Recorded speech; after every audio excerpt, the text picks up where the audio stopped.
Aloha and good morning, everyone. It is Thursday, January 16, 2025, and the time is 9:03 a.m. Will the Committee on Zoning please come to order? I would like to welcome the following committee members: Committee Vice Chair Dos Santos Tam, Councilmember Cordero, Councilmember Okimoto, and I understand Councilmember Wire should be coming in shortly. Pursuant to Hawaii Revised Statute Section 92-3.7, this meeting will be conducted as a remote meeting by interactive conference technology with the following procedures in effect for the meeting. Members of the public will be allowed to provide oral testimony on all items on the agenda when each item is taken up in two ways: in person in the council chamber and remotely via video conference or phone. Before testifying, each person shall state their name for the record. Each speaker will be limited to a 1-minute presentation per item. All persons who register to testify in person will be called upon first. When your name is called, please come to the testifier podium. Persons who did not register will be given an opportunity to offer testimony after the registered testifiers. Once in-person testimony has concluded, I will proceed to the remote testifiers. When I call your name or the last 3 digits of your phone number, please follow the prompts to unmute.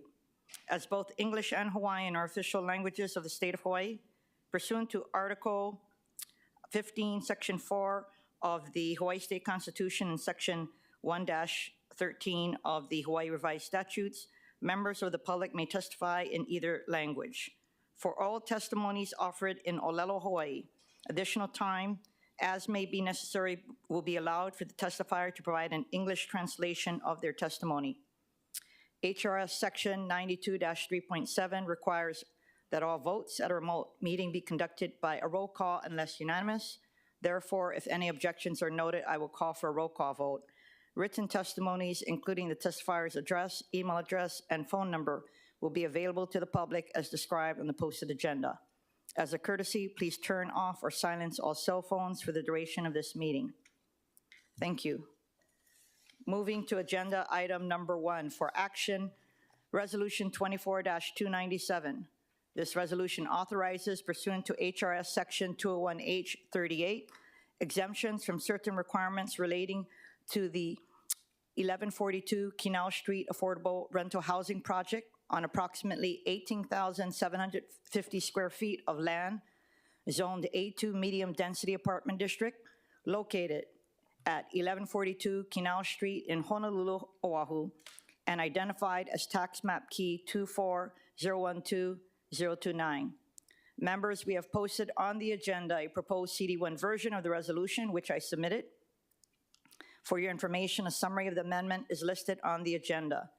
Members, note that Resolution 20-262 FD1 provides for council policy guidelines when authorizing exemptions from the payment of wastewater system facility charges and park dedication requirements for 201H projects. These two types of fees and charges are substantial and often run in the millions of dollars. Since these are city fees and charges, the amount of the fees and charges should be equal to the services the city provides for those functions.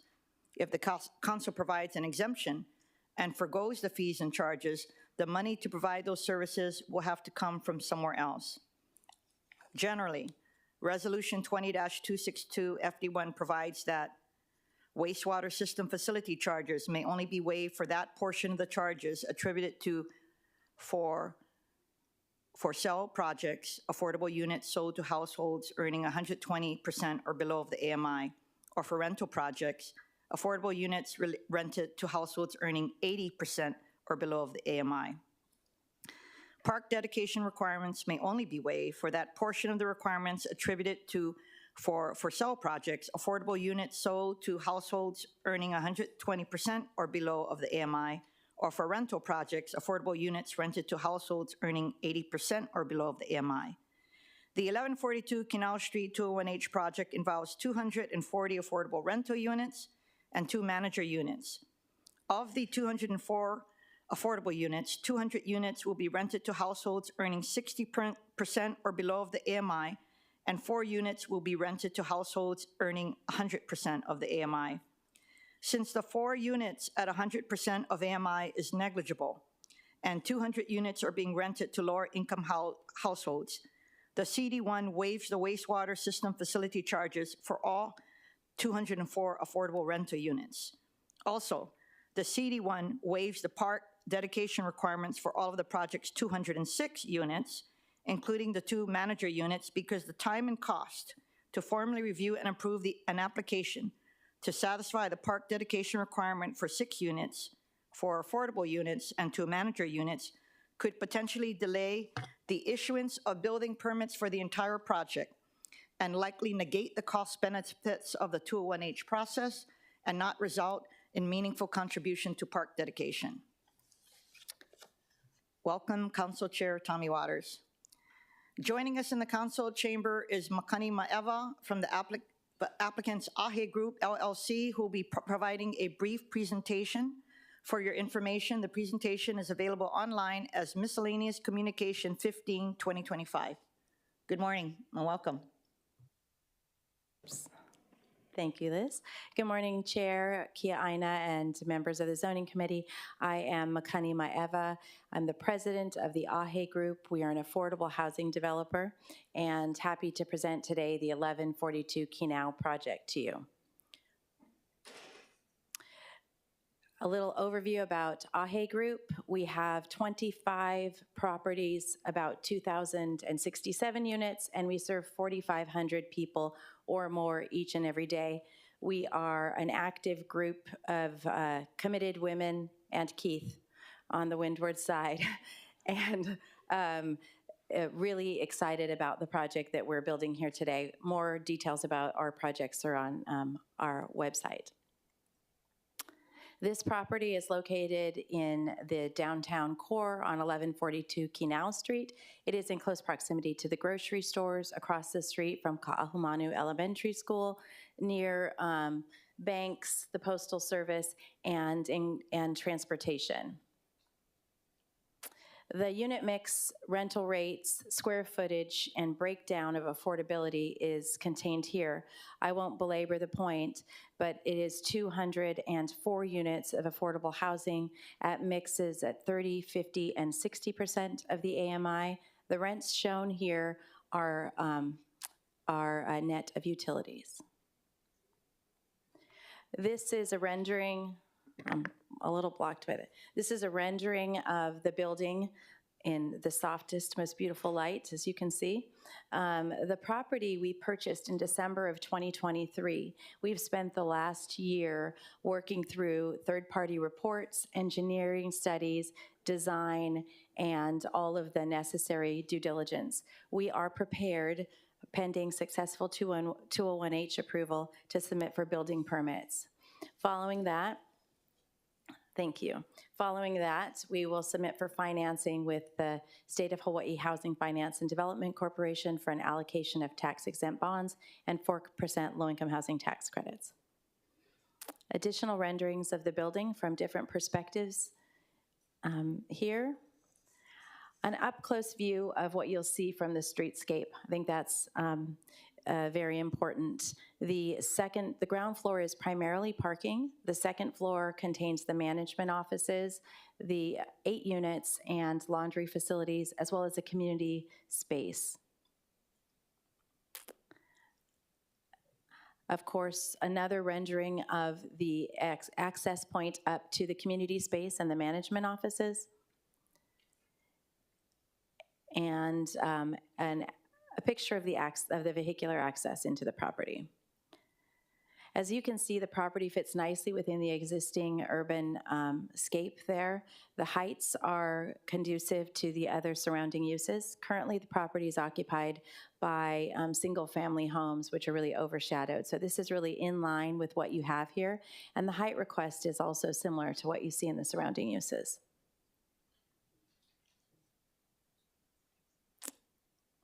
All right, I'm available for questions if anyone has any. Thank you. Thank you so much. I also wanted to welcome committee member Matt Wire. I'll start off with a question and then I'll open it to the committee members. The project, as you know, will provide 20 off-street vehicle parking spaces with 206 units that equates to 0.14 parking spaces per unit. Is 28 8 parking spaces for the entire project enough? And can you explain how you determine this number of parking spaces in terms of anticipated demand, project location, and cost considerations? Yes, so you are correct. 28 parking stalls is a small number of parking stalls relative to the overall number of units. But we often say that we are affordable housing developers, and we are not parking developers. We do not charge extra for parking if and when it's available, but it does cost us, per stall somewhere in the neighborhood of $75,000 a unit, especially with regard to structured parking. If I were trying to provide parking for each and every one of these units, I would basically have 10 stories of parking and 10 stories of housing, with roughly half the amount of parking. We are trying to look forward. This is an ideal location in the urban core within great walking distance to many services that residents need. We are also on the direct bus lines that run both down Beretania and up King Street. So I really believe that this is the way of the future, that we are primarily concerned with housing, and that's what we're looking forward to. I am not a fool. I do recognize that the underwriting of this property, especially as it compares to other projects with lots of parking, will have to be more conservative in the rents. But I actually think that really serves the group we're after. Really, we're focused on affordable rent, and we won't be asking for maximum allowable rents at the 60% median income. We're going to try to take it down a little bit, and recognize that people do like parking, but we're trying to move towards a rapid transit, mass transit model in this property. Thank you so much. You wanted to open it? Members, any questions? Councilmember Okimoto. Thank you, Chair. Aloha, good morning, Maknani. Just kind of going along with what Councilmember Committee Chair Kiaʻāina asked, so you mentioned the stalls. How are these assigned, or these stalls going to be assigned if there's only a fraction of them compared to the residents? Well, we'll give priority to seniors, to ADA, of course, and then we'll allocate them to the larger units, so to the 2 bedrooms. We have a property in downtown Honolulu, Queen Emma. It's 71 units with 11 parking stalls. We have no problem keeping that 100% occupied. So it will be kind of a first come, first serve with regard to these preferences, but after that, we'll just take a wait list. Okay. Yeah. And the parking on the street, what is that like right now? I was trying to look at the diagrams, because I'm guessing even though you're hoping to get more mass transit and users of the public bus system, that there will be many, with the building being so tall, who will have their own vehicles. Is there street parking? It doesn't look like that's No, an option Canal there. Street is Not, really right? a kind of busy one-way street with not a lot of parking. I think there are some stalls in off hours that are available, but frankly, 2 of the stalls right in front of the site right now will be eliminated as a result of the construction of the property. Okay. And so you mentioned the height of the building being in accordance or scaling right with the other, but I looked and I was trying to I couldn't see the number of, was there an information on how many stories this is? Yeah, it's 20 stories. 20 stories. And the buildings around it don't look as high, but you said that they are to scale. Yeah, and so if you're driving up Pi'ikoi on the right-hand side, the Hawaii Public Housing Authority's building there, I don't know the name of it, but that's actually 221 feet. Okay. Yeah, so you have 221 feet, and then you have like between 150 and there's maybe a 100-foot building, so they're all kind of right around in that range. And the height limit on this, on this site is 150 feet. We're trying to go higher to provide more units. Thank you. And I do appreciate you wanting to address the affordable housing and issues that we have.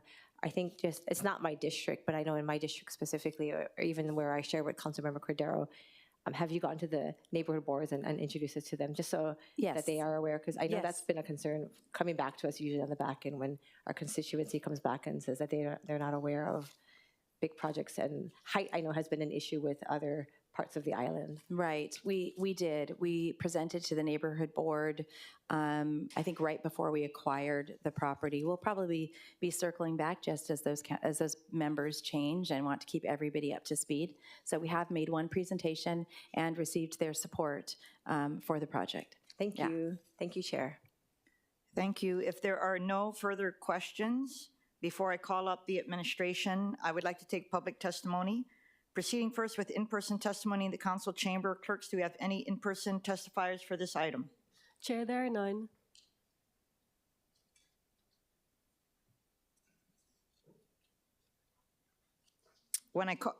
Is there anyone else in the council chamber who would like to testify on this item? Please come forward to the testifier podium and begin by stating your name. Seeing none, proceeding on with remote testimony. Clerks, do we have any remote testifiers for this item? We have one listed, but he hasn't logged on. Is that Mr. Lau? Yes. I see someone for the Board of Water Supply. Did you want to testify on his behalf?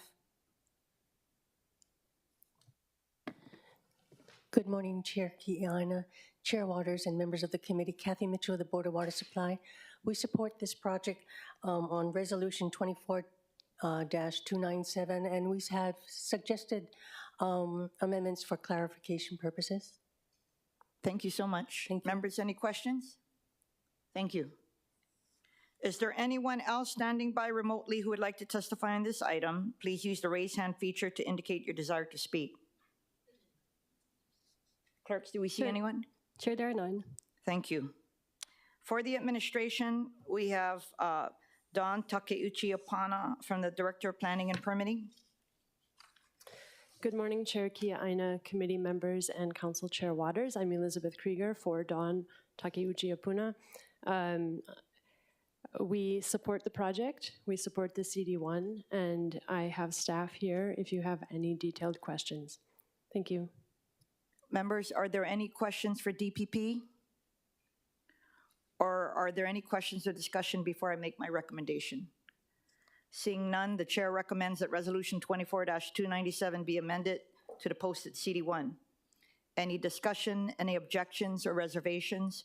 Hearing none, the resolution has been amended to a CD1.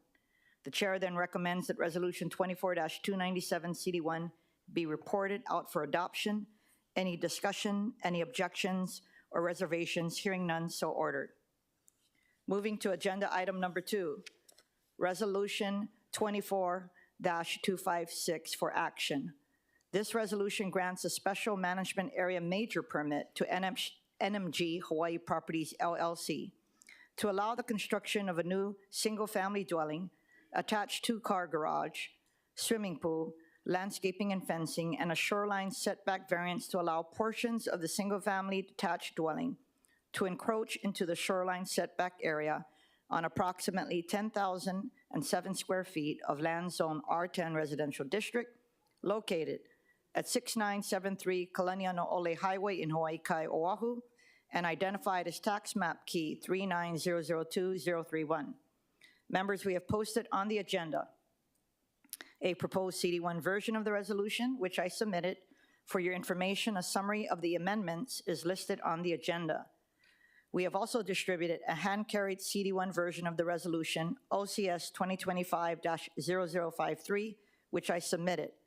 The hand-carried CD1 makes all of the amendments in the posted CD1, and in addition, first, it provides that the approval of the shoreline setback variance is only for the encroachment of the dwelling into the shoreline setback area and requires the applicant to obtain a minor shoreline structure permit from the Department of Planning and Permitting for any minor structures activities within the shoreline setback area that are otherwise permitted through a minor shoreline structure permit and are not covered under shoreline setback variance being approved under the resolution. Second, it requires the applicant to submit to the Department of Planning and Permitting a copy of the written determination from the State Historic Preservation Division regarding historic properties prior to commencing any ground disturbing or construction activity for the project, and that is instead of prior to the issuance of any construction permit or building permit for the project. Members, both of the CD1s would approve the special management area permit and the shoreline setback variance for this project.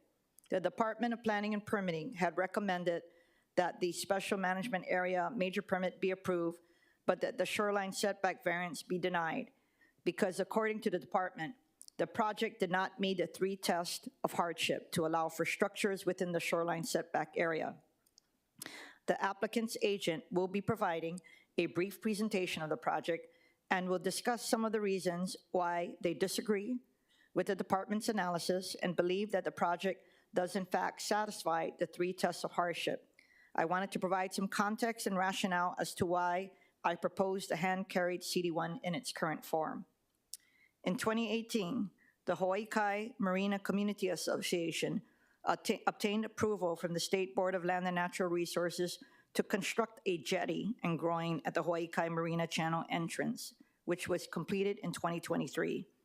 The purpose of the jetty was to minimize the longshore drift of sand toward the channel caused by watercrafts entering and exiting the Hawaii Kai Marina, which required routine dredging of the channel. Due to the addition of the jetty, the sandy beach fronting the project site has increased in width, as shown in the Certified Shoreline Survey dated November 30th, 2023, which indicates that the location of the top bank, which is indicative of the current high waves of the wash of the waves, is located further makai of where it was previously recorded.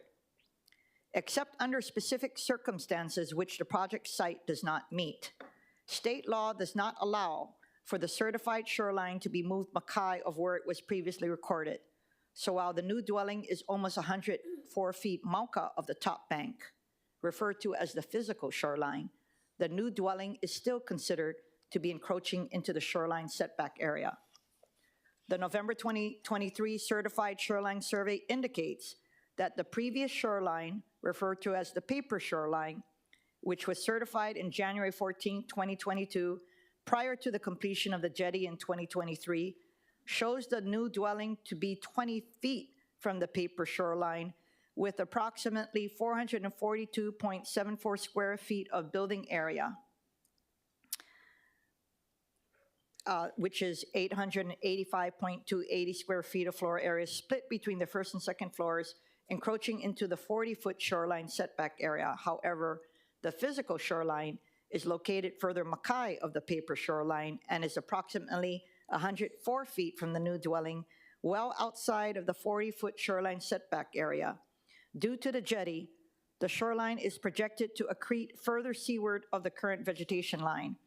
The takeaway here is that the paper shoreline is not the actual shoreline. Instead, the actual shoreline is represented by the physical shoreline. If it were not for the technicality of the paper shoreline, the dwelling is actually 104 feet from the physical shoreline and is outside of the setback area measured from the physical shoreline.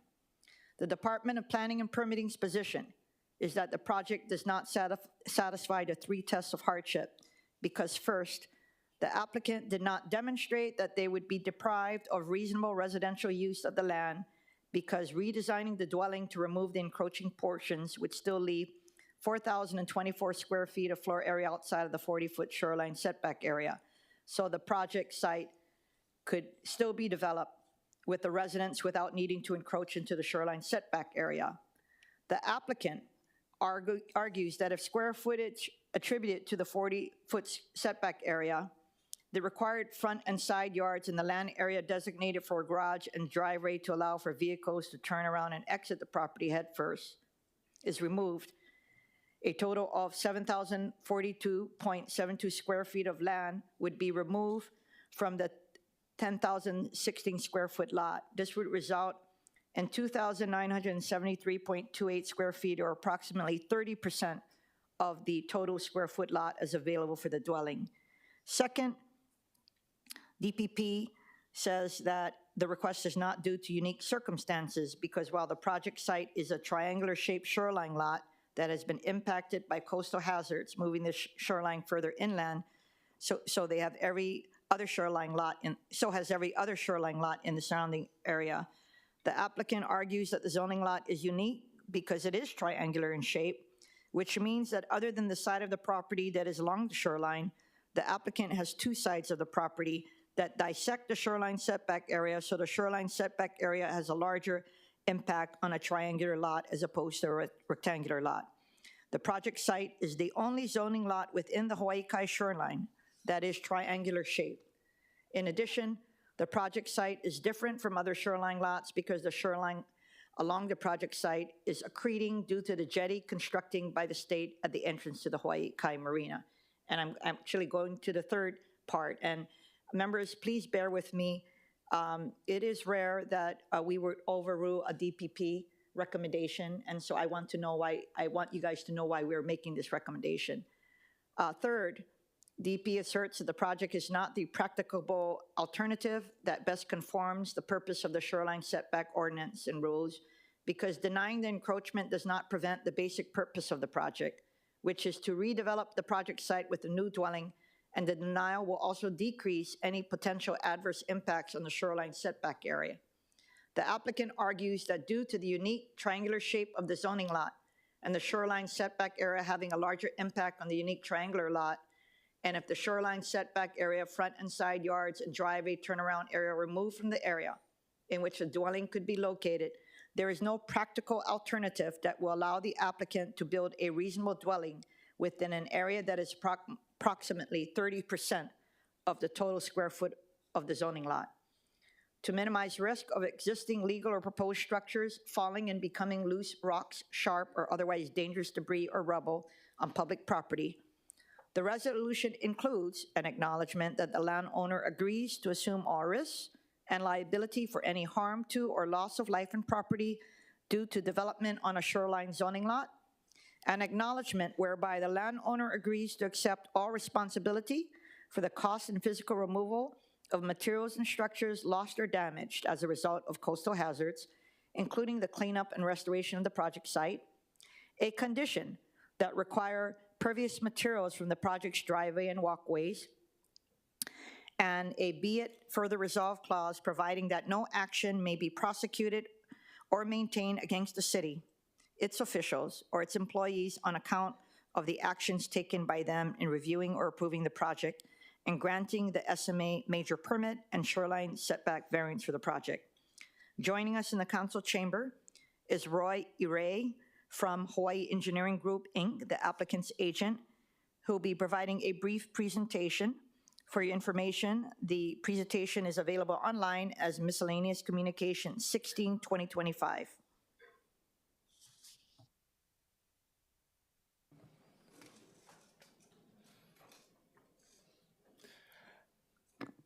Good morning, Chair Kiaʻāina and members of the committee.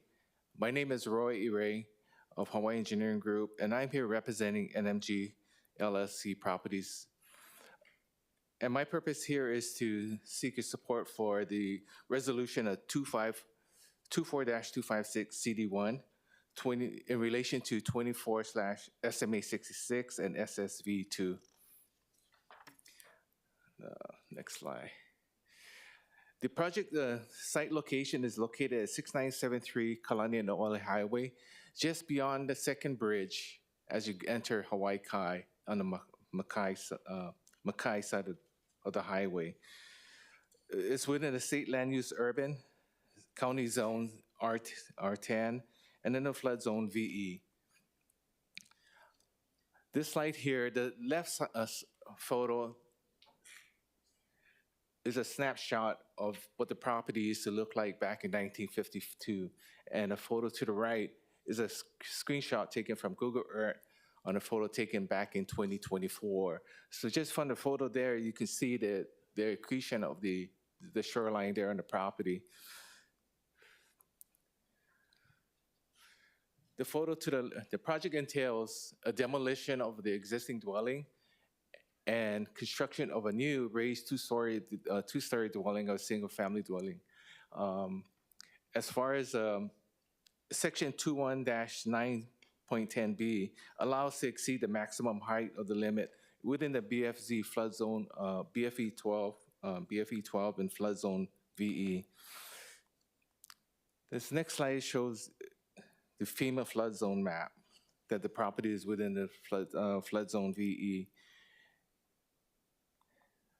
And the property is also impacted approximately 60% of the shoreline rise at 0.5 feet. Oh. And the property is probably impacted 100% with the sea level rise at 3.2 feet. The source of these slides are taken from the PAC IOOS. Now this, oh, I'm sorry.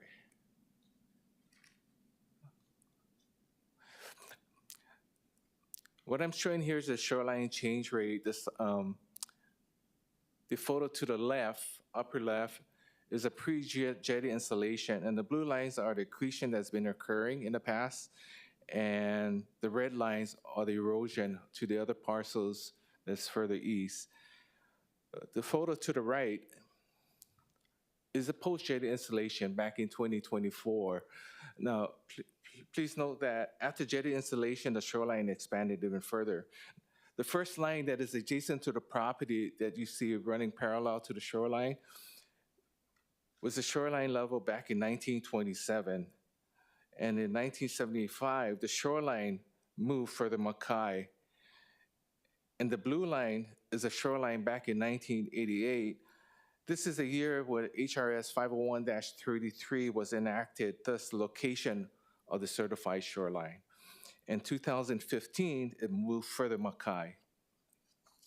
So it's trending, the shoreline is trending to move further towards the ocean. Now, this is the proposed site plan of the dwelling, the footprint of the dwelling. What you're seeing is the first line of Mauka is a setback, the 40 feet setback from the shoreline, certified shoreline. The middle line indicates the property line, and the bottom line is a property line, this shoreline, certified shoreline, I'm sorry, the certified shoreline. Now, what I'm trying to show here is that even if we were to take the actual shoreline and move further towards the ocean, the property line is still there. And the intent of the HRS 501-33 is to prevent the reclamation of state land. So the property owner is not reclaiming the state land, but trying to use the actual shoreline.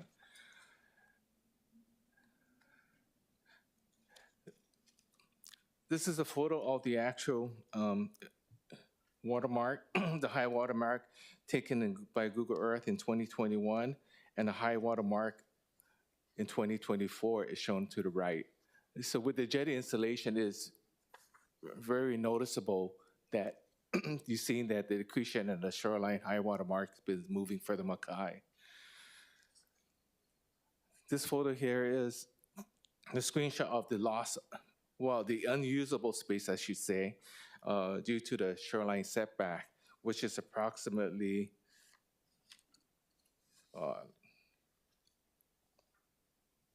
3,600 square feet.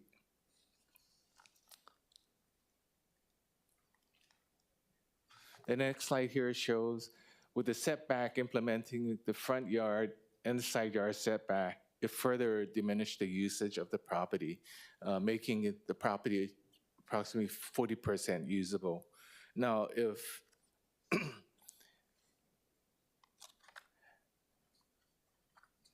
now should this variance be denied, the actual hardship, the hardship will be even stricter on the applicant in the future. With the utilization of 60 feet setback. Oh. This is the footprint of the actual encroachment into the setback area, which is about 442 square feet of the dwelling unit, which is very minimal of the encroachment, which is approximately 9% of the living area. These are the permits that are required. We've obtained the approval from the civil branch, the wastewater, and water use permit. The rest of the other permits are pending. Now, in summary, the estimate justification, the applicant addressed and proposed the project to have no adverse impact environmentally, socially, culturally, community, and also is in compliance with HRS 205A, HRS 343, ROH Chapter 21, 25, and 26. We also met with the neighborhood board prior to the submittal of the application. In addition to that, we met with Chris Kramer and Anna Marie Kerr, who's also the cultural historian in that area. So we met them, both of them, on the site, and we walked through the property thoroughly. And there were no objections by the board, and Chris Kramer and Anna Marie Kerr, the historian, was also in support of the project. Now, as far as shoreline variance justification, we did meet the hardship test. Well, the encroachment of the portion of the building includes critical living areas such as the master suite, 2 bedrooms, 2 bathrooms. Roy, if you don't mind, I have to tell you, I did give you a certain amount of time frame, and in my opening remarks, I actually went elaborately over things. So Yeah. If you could, I would have preferred that you be conscientious in your presentation and time frame. And could you just briefly summarize your closing statement so that we can move forward? Yeah. Okay. Yeah. We did make the hardship test 1, 2, and 3 due to the unique circumstances and a reasonableness of the project in compliance with Chapter 26. And also consistent with the land use, with the neighboring property, and there'll be no impact to the public. And the purpose of this is that, for the sake of safety of the public, the condition of existing building is very, very old and hasn't been upkept well. So to raise that building is really going to raise the cost of the construction anyway. So it makes more sense to redevelop the property. And we looked at various alternatives. The architect came up with designs that the other designs was not feasible in a sense that it could impact and endanger the public, such as ingress, egress to the property, and also environmentally, things such as the potential mildew collection. We need the ventilation to flowing through the building. So that all that was considered, and this was the most feasible design that we came up with.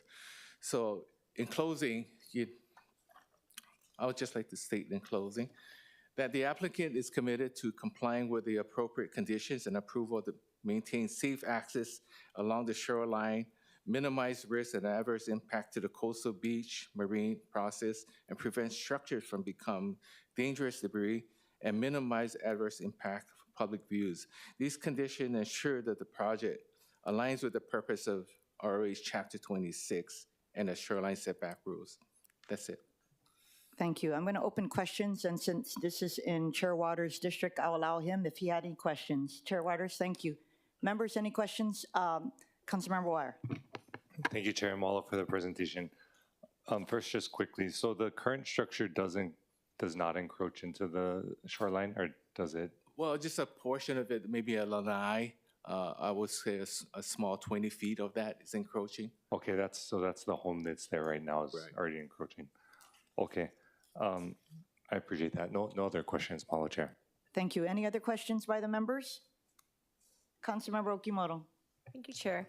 Quick question. Thank you for sharing all the details. I did have questions about you have the diagram of how it's going to extend out. And I think I heard you mention that if anything happens to the encroachment or the setback being affected, it would be a hardship to the applicant in the future. Is that what I heard you say? Which slide are you referring to? Oh, I'm looking at, just in general, you had mentioned, I'm looking at page, Oh, I don't know what page this is, but in general, you mentioned how this is going to come out, and we had images of what would happen. yeah, with it's not sea level rising, and I think from my experience, we've had many homeowners or residents in the past who have come to us, and unfortunately their home, a lot of it is in Councilmember Wire's district, that have been impacted by the climate or erosion, and then they come to the government and they are expecting us to then fix the problem. So I'm trying to understand, did I hear you correctly that if something happens, this is going to be on the applicant and the homeowner, not coming to us to fix the Yes. problem if something The happens with their applicant is home? the homeowner. Okay, thank you. Thank you, Chair. Okay, thank you. Seeing no more questions by the committee members, before I call up the administration, I would like to take public testimony. Proceeding first with in-person testimony in the council chamber. Clerks, do we have any in-person testifiers for this item? Chair, we have one standing by. Good morning.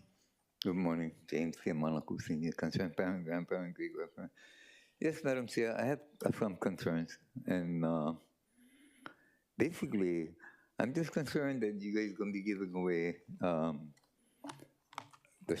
of the shoreline, particularly in you folks.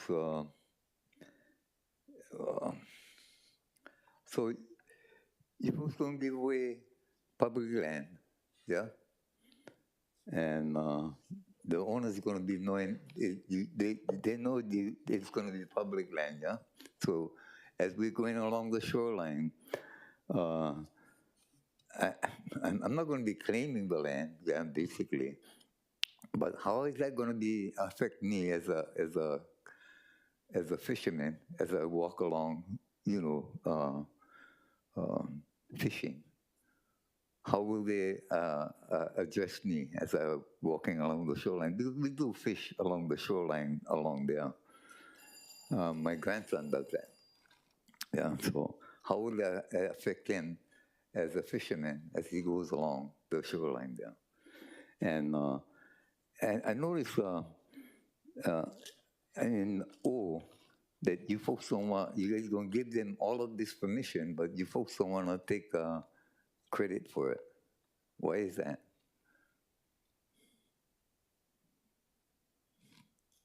On the O, you know, at the end, you have to add the O, you're supposed to resolve that no action may be prosecuted or maintained against the city and its officials. But yet you're supposed to be giving them the right to take public land. How does that work for me as I go along the shoreline in that particular area? So I'd just like to know how that's going to work out for us, and in the future, when other people come along wanting to take public land as well, because I'm not sure how that's going to work for other people, because, you know, public land is public land. And, you know, I'm concerned because today, if you go on public land, you know, they have the right to carry a gun and to argue. Yeah, and that concerns me because people argue. When they argue with a gun, that really concerns me because I have a lot of children. And I teach them how to be respectful when they go on public land, especially in the ocean or along the rivers, where we do fish and pick up resources. Thank you for your testimony. So I'd like to know how that would work for us. Thank you. Thank you. Members, any questions? Is there anyone else in the council chamber who would like to testify on this item? Please come forward to the testifier podium and begin by stating your name. Seeing no one, we are proceeding with remote testimony. Clerks, do we have any remote testifiers for this item? Chair, there are none. And there is no one standing by remotely out there who would like to testify? Chair, there are none. For the administration, we have Liz Krieger. Good morning again, Chair Kiaʻāina, committee members, and Council Chair Waters. We acknowledge that the council has, under the CD1, come to a different conclusion than what the department came to. We recognize that and accept that, and we're available for any questions. Okay, thank you. Members, do you have any questions? Yep. Yes, Councilmember Wire. Thank you, Chair Mahalo, for being here, and appreciate the work that DPP is doing on all the different projects across the district. And as Councilmember Okimoto brought up, you know, I think there's always a concern that we have to really heavily evaluate these types of projects on the shoreline, and we are experiencing it a lot in District 2. I'm curious, so in the review, is this particular project hooked up to sewer, or what's the wastewater system? Regarding that, I'd like to ask Michael Catt to come up and answer project-specific questions. He was the staff planner who Okay, worked on that. mahalo. Yep. Thank you.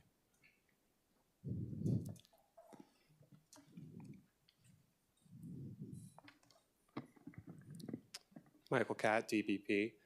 Yes, it will be hooked up to the city's sewer, and then I believe it's the Hawaii Water Company that services in Hawaii. For their water service? Yeah. Okay, mahalo. And I know that doesn't remedy all the concerns, but I know just in our experience, there's definitely been most concerns with the sewage and the septic coming in. And I know the testifier raised some good questions about access. Can you confirm, I guess, what was presented earlier? There has been accretion on the beach side, or what is your take or understanding of that? From what the modeling suggests is that there is accretion along that section of the shoreline. In terms of access, there's no official city access, but there is kind of private driveways that allow people to gain access along the shoreline. Okay, mahalo. Really grateful for your testimony and also the evaluation. Thank you. Thank you, Chair. Members, any other questions or discussion before I make my recommendations? Vice Chair Dos Santos Tam. Thank you. My question for DPP is that in proposed condition J1, it states that the project's building permit was accepted on June 26 of 2024, and that a building permit must be obtained no later than June 30th of 2025. That is 5 months and 14 days away. Can DPP meet that requirement? Because it seems like it shouldn't be the applicant's fault that they would have to rely on a different shoreline setback if their permit's not approved by DPP, given that their application was accepted 361 days before the deadline. Yeah, that's a good question. We are actually looking at that and working on that right now with how many projects have applied for building permits and have obtained SMA permits that are racing toward that deadline. And we're specifically working on ways to make sure that people have enough time, making sure that if they're doing everything that they can and responding quickly, that we're able to continue to process those building permits. We're especially concerned regarding those that need SHPD approval, because SHPD obviously is a very small office with a lot of projects. And so yes, we're specifically looking at ways to make sure that those that have approvals will get them. But also, by the way, if a shoreline setback variance is approved, then that is moot, because it is not, the setback that applies is the one that was approved under the shoreline setback variance. In other words, that the shoreline setback variance would essentially establish what could be developed within that area, whether it's issued before or after June 30th. I think that is true, but condition J3 also seems to say that if they don't get a building permit within 36 months, and I don't know how long the SHPD process takes on top of the DPP process takes, that this SMA permit that we're granting them and the SSV becomes null and void. I guess my concern is that we're taking this step to give this approval, and we're relying on all of these agencies, and not just DPP, you're right, it is SHPD, it is a number of other agencies to do their work. And if that doesn't happen, I just see this as an opportunity, and I'm not saying this is the case for this particular project, but for agencies in their discretion, not ours, to run down the clock and make it very difficult. And that's something that I don't particularly like, and I'd like to minimize the opportunities for that to occur, because we're making this determination and taking these votes. And I don't think it's appropriate when agencies run down the clock on us. Thank you. Council Chair Waters. Thank you so much. I'm in full support of your CD1, and thank you for your very thorough yet succinct explanation. But I do want to follow up on what Vice Chair Dos Santos Tam is saying. If we're only giving them 6 months to complete this, are they, and they don't get the permit in time, are they going to have to come back before this committee for a extension? And of course, this committee is very busy. We don't want to do that if at all possible. The way I understand it, if a shoreline setback variance has been granted, that is the plan that we look at when we're reviewing the building permit. You know, it's possible that that condition should reflect that because it's different than most SMA permits.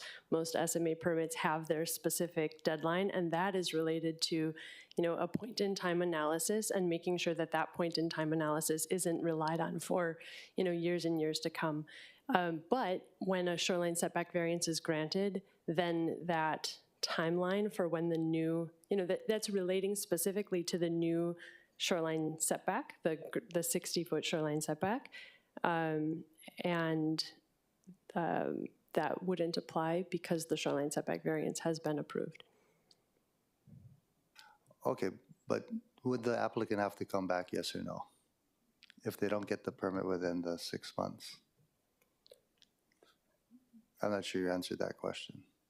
I would say no, but if the condition was written in such a way that it appeared to override the approval, then perhaps we should look at that condition to make sure that it does not override the shoreline setback variance, because that wouldn't be the mechanism that anyone would want.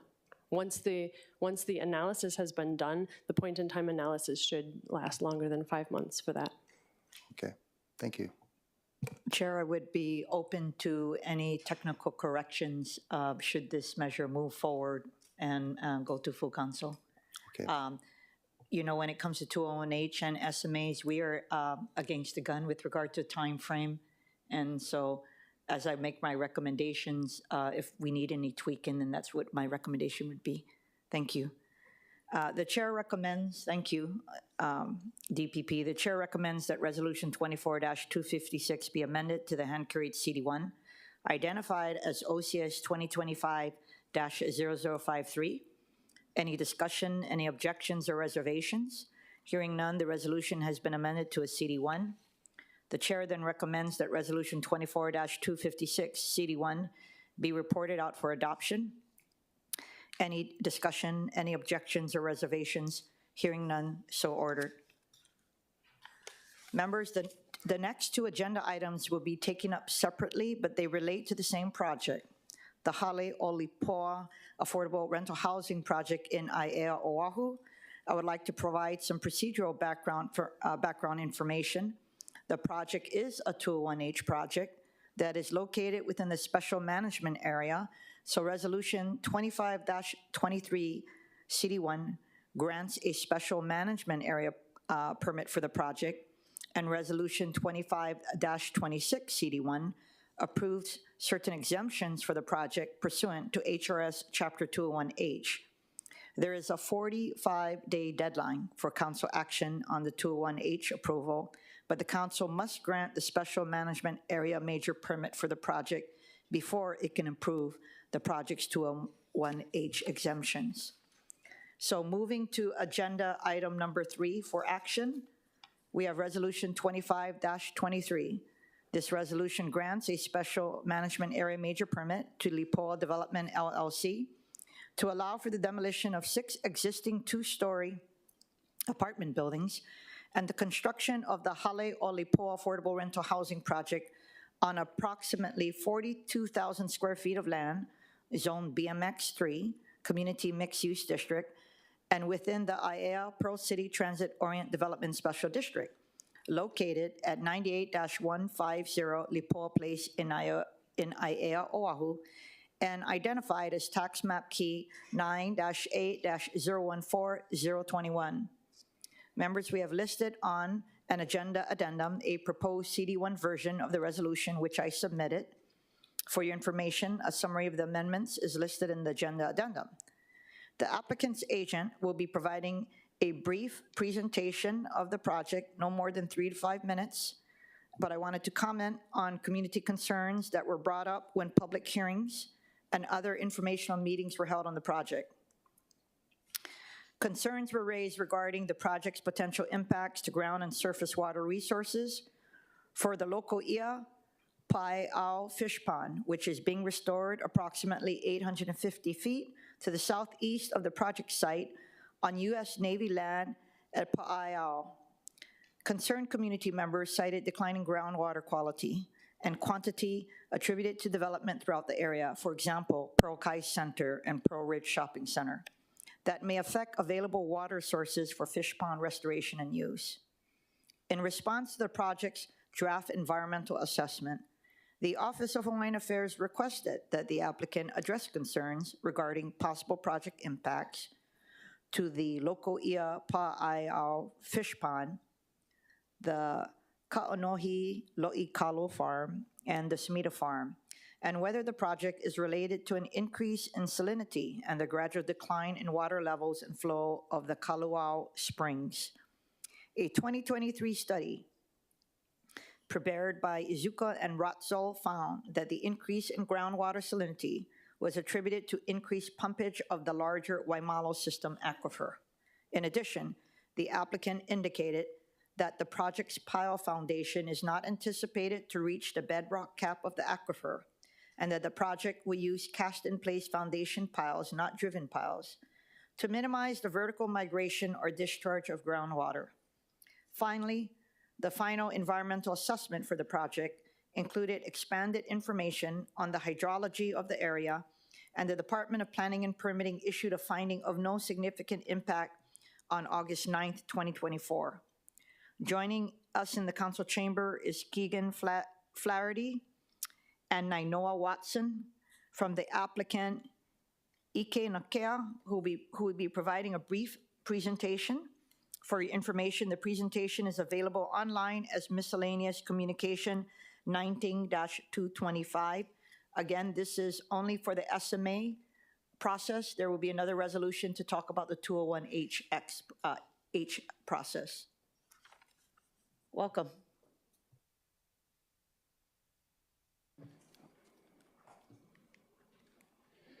Thank you. Aloha, Chair, Vice Chair, Council Chair Waters, and members of the committee. My name's Keegan Flaherty. I'm a Senior Development Associate with Ikenakea. I'm here today on behalf of our affordable rental housing development named Haleolipoa and its application for a special management area permit. For our presentation, here's a look at our development company, Ikenakea Development. We have a track record of developing Housing Finance and Development Corporation.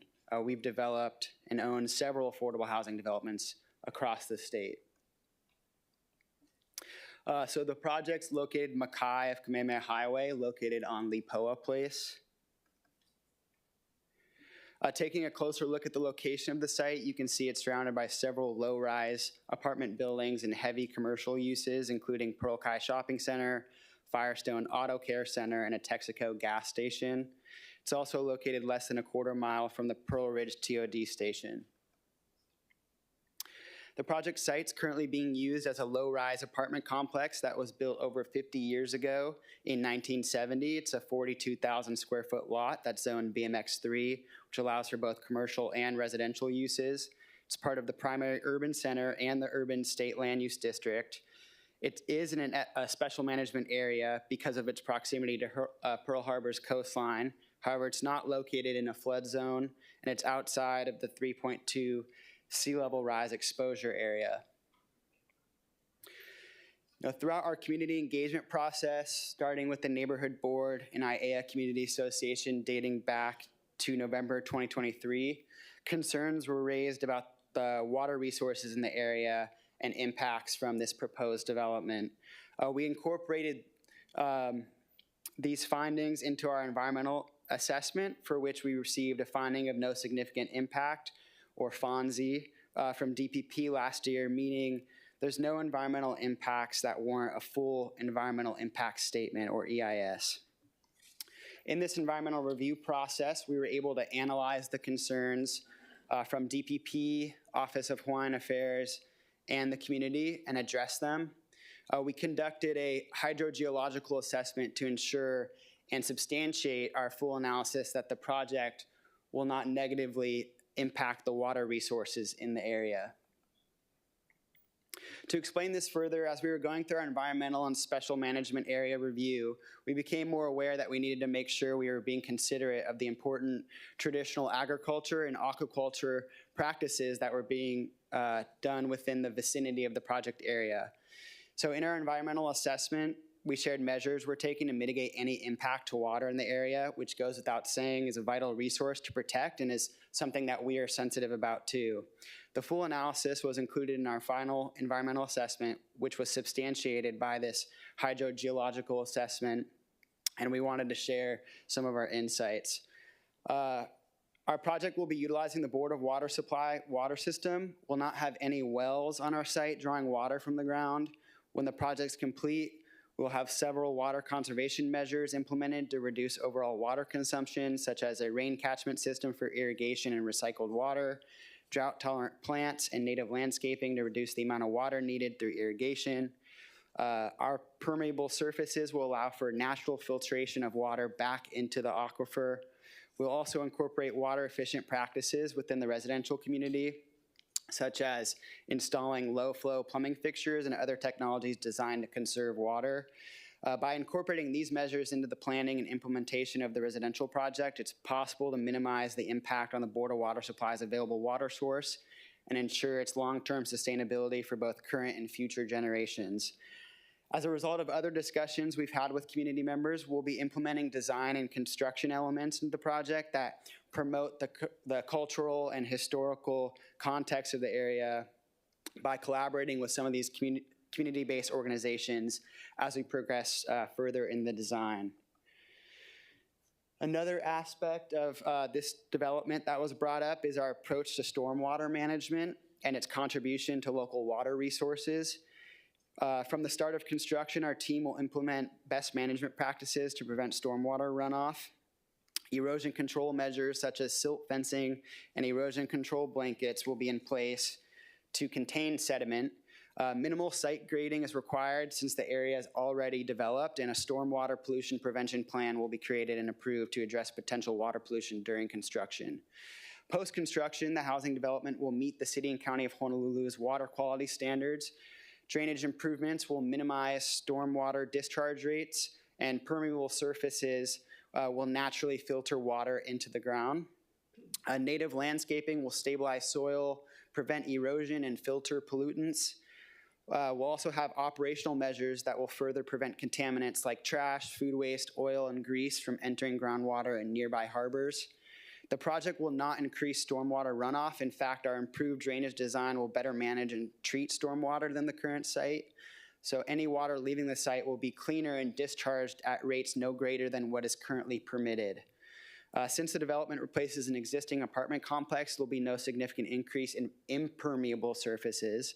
These low-impact development features ensure compliance with all federal, state, and county regulations, safeguarding local water resources. That's it for our presentation. Again, thank you for this opportunity, and we welcome any questions. Thank you so much. I know you raised it in your presentation, but because there were community concerns, I have to ask these questions, and you can further elaborate. So my first question is, were most of the concerns expressed by the community in response to the project's draft environmental assessment, and did the final environmental assessment address these concerns? Please explain basically how the community's concerns were addressed. Yeah, so dating back to November 2023 is when we started our community engagement, and throughout the process, after completing the draft environmental assessment, we conducted community engagement in the first part of last year, and those concerns were raised during that community engagement process.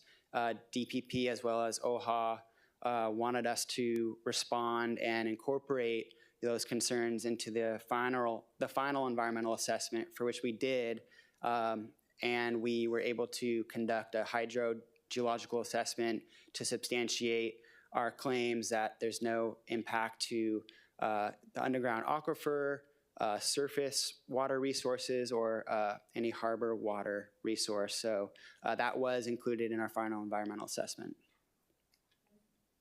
Since the department, as the accepting agency, issued a finding of no significant impact on the project's final environmental assessment, does that mean that environmental impact statement is not needed? That is correct. Members, any questions? And perhaps because of the It's in Councilmember Cordero's district. Would you like to ask any questions? Yeah, sure. Thank you, Chair. Hi, Keegan. Thank you very much for being here and the great presentation.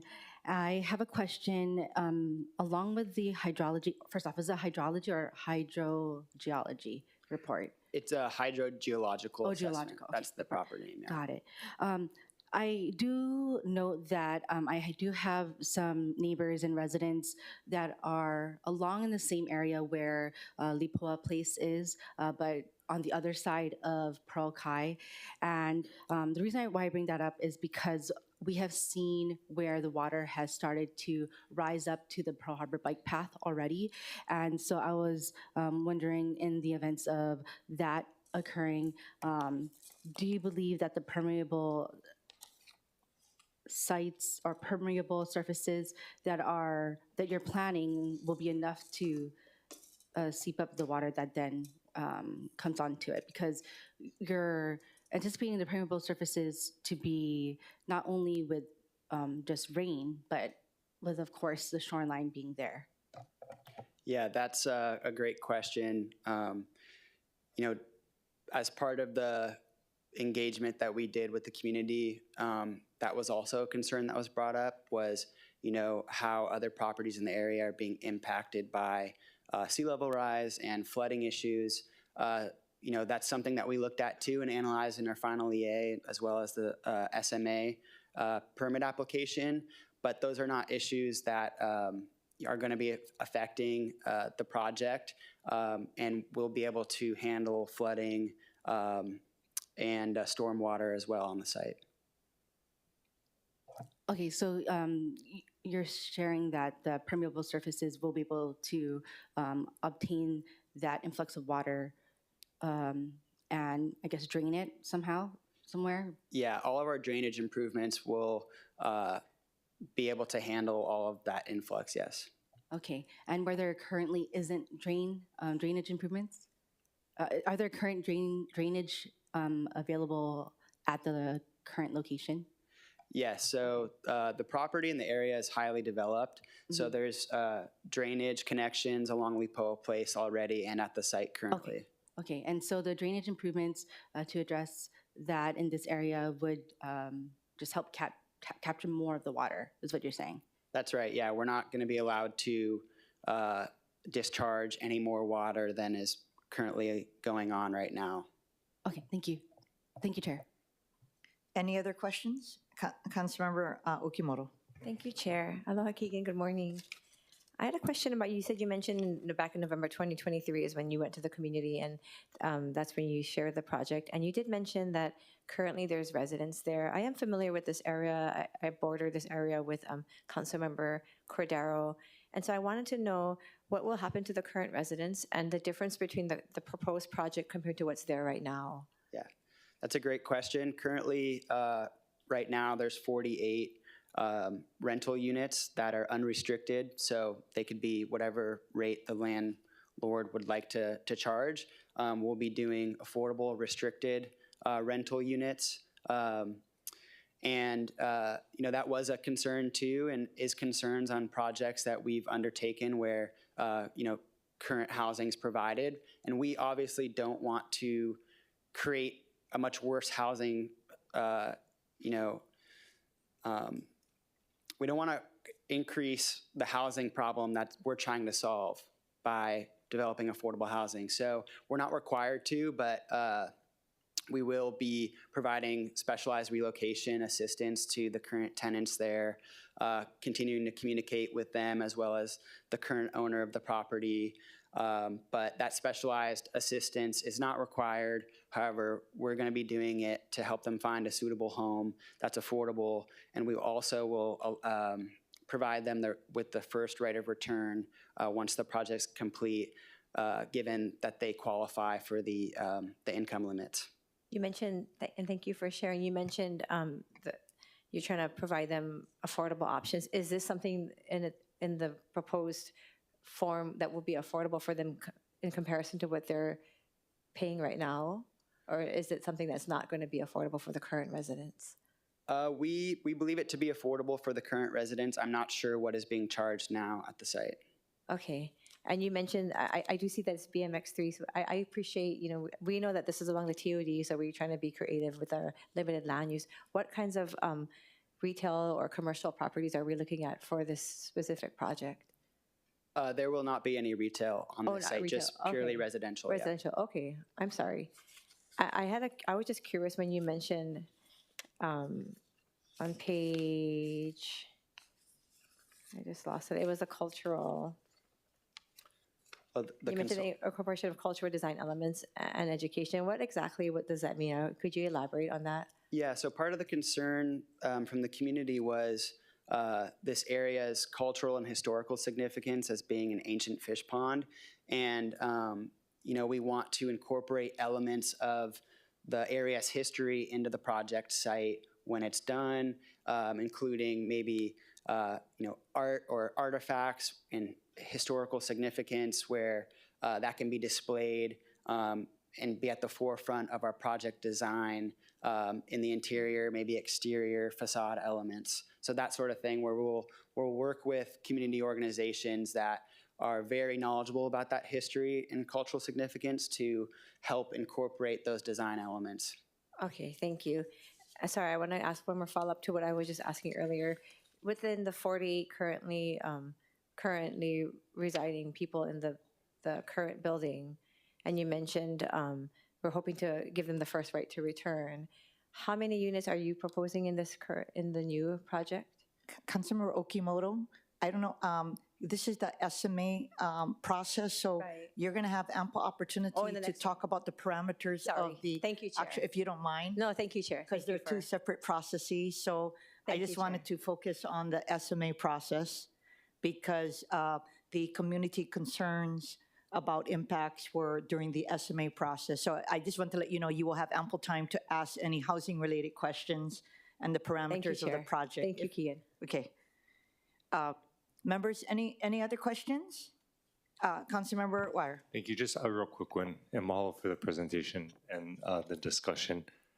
So when you say you'll continue and engage with community groups on the design and concepts like that, I'm just wondering who that would be. Would that be like the community association, the Ali'i Hawaiian Civic Club? Are you talking to those folks already? Yeah, all of those different community-based organizations, and we've done outreach to a majority of them, the IA Community Association being one of them. Okay, mahalo. Appreciate that. Thank you, Chair. Councilmember Cordero. Thank you very much, Chair. Hi, Keegan, thank you very much again. But I was wondering because with the amount of stormwater that would then end up in the drainage in this area at the different IA community associations, especially, it was highlighted about the different water main breaks in the area. And I was just wondering if you looked at that to see if the permeable surfaces and the surrounding infrastructure would be able to hold that capacity should the flooding occur, and or whether it be from upstream or from the ocean. Are you referring to the project when it's complete ability to handle infrastructure needs? Is that your question? Mm-hmm, yeah, yes. So the infrastructure needs will be met, and we don't see any issues with whether it's drainage, being stormwater, sewer, water availability. So, this is a developed area, developed site already, and, we've confirmed with those agencies that the infrastructure is adequate. Thank you. So I do understand that there's adequate amount of capacity for how many units there are right now, but with the amount and, with, I guess, the limited amount of wells that we have in IA currently, and the aging infrastructure underneath, I just do worry that since we are adding additional units with the project and then in the area in the future, it may cause a burden to the infrastructure there. Yeah, so that's also part of the pre-consultation process that we have to go to. We have to give them our preliminary conceptual plans on the number of units, different types of bedrooms, that sort of thing, to confirm that adequacy. So it's all based on the current plan as it sits today. Thank you. Thank you, Chair.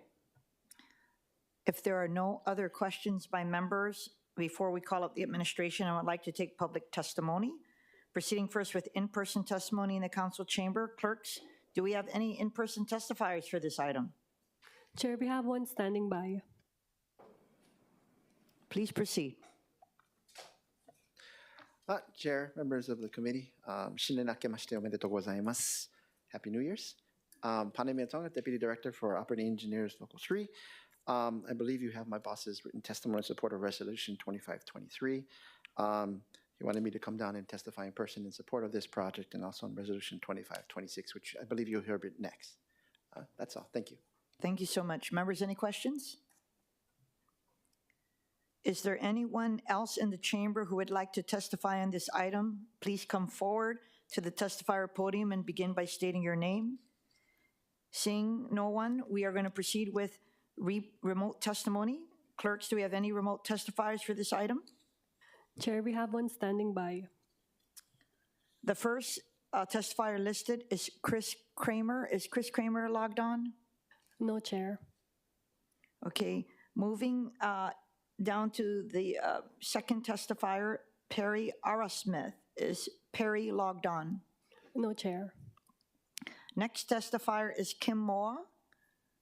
Good morning, Kim. Aloha, Chair Kiaʻāina and zoning committee members. My name is Kimberly Kamaluokea Kuamoa. Mahalo for the opportunity to submit testimony in opposition of Resolution 25-23 and 25-26 related to Haleʻoli Koa. I'm a resident of Aiea residing in the Ahua of Kalawao, in a home that's been in my ohana for going on 4 generations. I'm also an Aiea Community Association board member, a Lipohi Hawaiian Civic Club member, and one of the Kiaʻi local at Local Iapaya.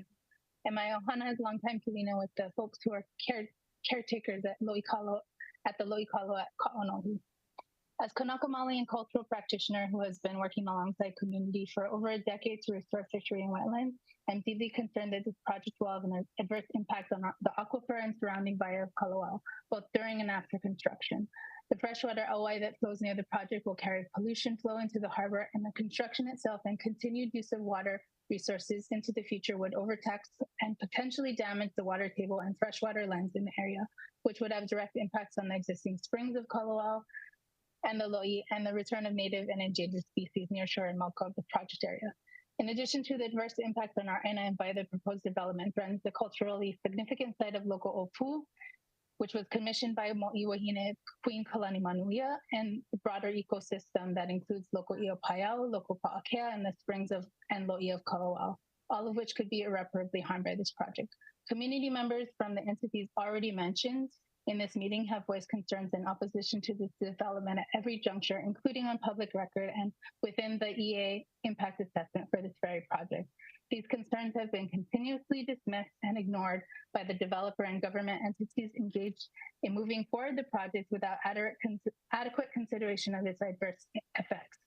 And they, including Mr. Flaherty, to who have expressed my concerns to directly, have failed to engage with meaningful consultation and collaboration with our community to this point, and I don't expect that to change into the future. Affordable housing is a major concern for all of us who live in Hawaii, especially those of us who are born here and who are indigenous to Hawaii. However, our community is already bearing the brunt of infrastructure and development for the county and the state, and will soon be host to a new jail, a stadium district, and additional TOD development in coming years. The increased density's impact on our aina and bai is beyond, and the bai beyond and below it will be immeasurable. Voting in favor of these resolutions would prioritize harmful development over ecological and cultural preservation, and would once again ignore our community concerns. Mahalo nui loa. Thank you. Members, do we have any questions for the testifier? Are there any other testifiers standing by who would like to comment on this bill? Chair, there are none. I'd like to call up the administration. Good morning again, Chair Kiaʻāina, committee members, and Council Chair Waters. The department stands on its report and recommendation in support of the project and is supportive of the CD1 for the project, and we're available for questions about the SMA if you have any. Members, do we have any questions?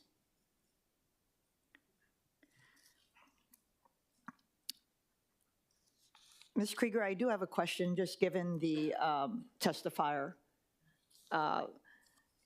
You saw my line of questions regarding the draft EIA and whether a final environmental assessment was needed.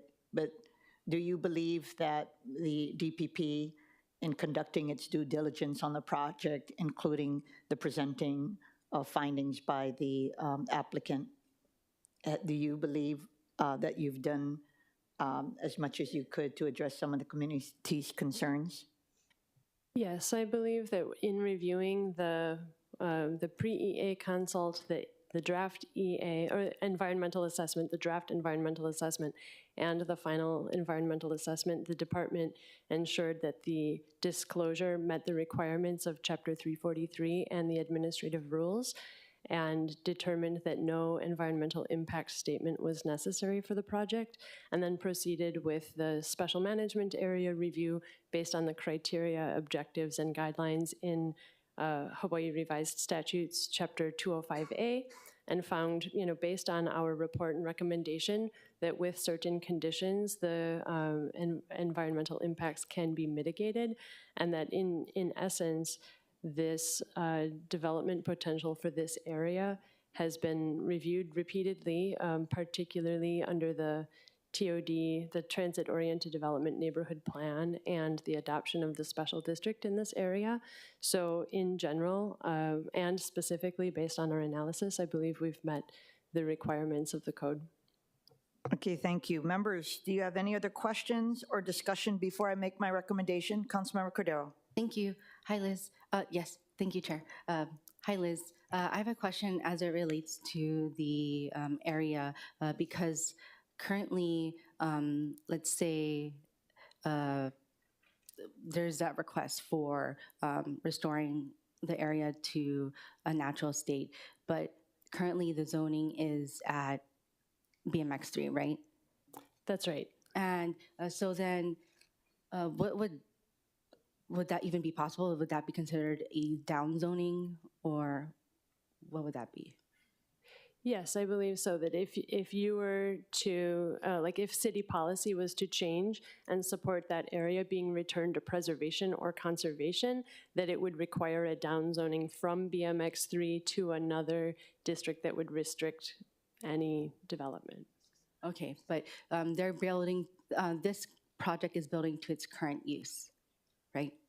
That's right. It's an allowable use. The multifamily dwelling is a permitted principal use within the BMX3 district. Okay, understood. And I know that this area has been studied for a while, but like I mentioned to the applicant, I do want to note that in the same, just parallel to the area on the other side of Pearl Kai Shopping Center, we have neighbors and the actual Pearl Harbor Historic Trail that oftentimes are underwater. So I don't know what else we can look, what other studies we can do to look at further, but I think that's beyond even this project. So just wanted to bring that up. Yes, the regional flooding and future preparation for any sea level rise impacts for that area are definitely going to take a lot of several agencies working together to ensure that we have resiliency in that area. Yeah. Any other discussions before I make my recommendation? The chair recommends that Resolution 25-23 be amended to the CD1 listed on the agenda addendum. Any discussion? Any objections or reservations? Hearing none, the resolution has been amended to a CD1. The chair then recommends that Resolution 25-23 CD1 be reported out for adoption. Any discussion? Any objections or reservations? Objection. Reservations or objections? Objection. Objections. So noting the objections of Councilmember Cordero, I will call a roll call. vote. Vice Chair Dos Santos Tam. Aye. Councilmember Cordero. No. Councilmember Okimoto. Aye. Councilmember Wire. Aye. Councilmember Chair Kiaʻāina, aye. So I note 4 ayes and 1 objection. Thank you. Moving to agenda item number 4, for action, Resolution 25-26.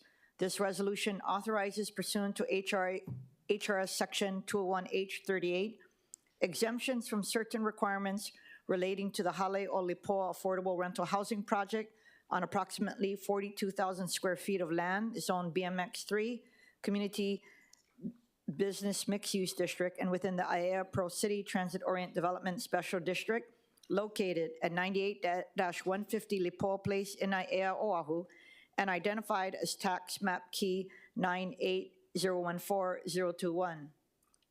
We have listed on an agenda addendum a proposed CD1 version of the resolution, which I submitted. For your information, a summary of the amendments is listed on the agenda addendum.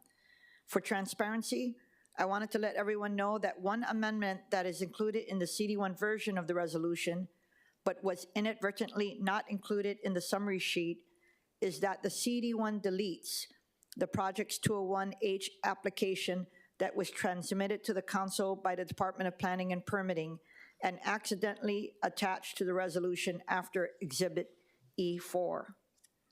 Joining us in the council chamber is Keegan Flaherty and Nainoa Watson from the applicant Ike Nakea, who will be providing a brief presentation. For your information, the presentation is available online as Miscellaneous Communication 2025. Welcome again.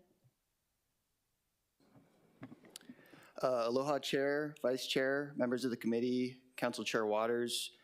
Thank you for the opportunity to present our Hale o Lipoa Affordable Housing Project and request exemptions pursuant to HRS Chapter 201H. My name is Nainoa Watson. I'm General Counsel for Ikenakea Development on behalf of the applicant Lipoa Development, LLC. Hale o Lipoa will be a mid-rise 8-story project located in Aiea on a 42,000 square foot lot and will include a total of 153 residential units comprised of 18 studios, 51 one-bedrooms, 72 two-bedrooms, and 12 three-bedroom units. The units are generously sized, with studios averaging 362 square feet compared to the low 200 square foot range typically included in similar projects. In this case, we've designed these units to provide tenants with ample space for a comfortable living environment, with the 1, 2, and 3-bedroom units also being allocated with sizable floor plans compared to similar projects. As part of the 201H request, we are seeking the ability to pursue 2 different financing options, which will dictate the rent limits that will eventually apply to the project. Both options are 100% affordable and do not include any market rate units. Our first priority is low-income housing tax credit financing, which would restrict project rents to 30 to 60% AMI and below. And our second priority is rental housing revolving fund tier 2 financing, which would restrict rents to 80 to 100% AMI and below.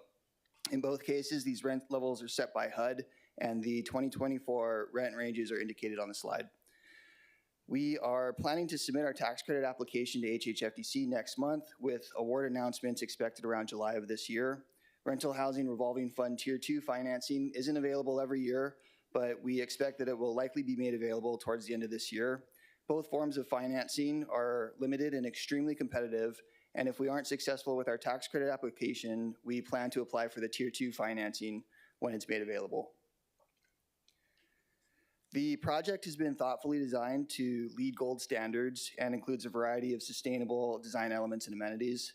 The site location offers convenient and walkable access to shops, restaurants, essential services, and a variety of public transportation options, including the Pearl Ridge TOD station, which is located about a quarter-mile walk from the project site.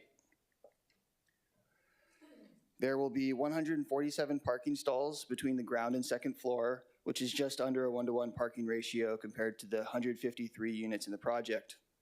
5 of those stalls will include electric vehicle charging stations and will also offer a mix of short-term and long-term parking for up to 100 bicycles. The third floor will include a fitness center, a resource center, lounge, landscaped courtyard, and a number of residential units. And floors 4 through 8 will all have the same layout with a mix of studios, 1, 2, and 3-bedroom units.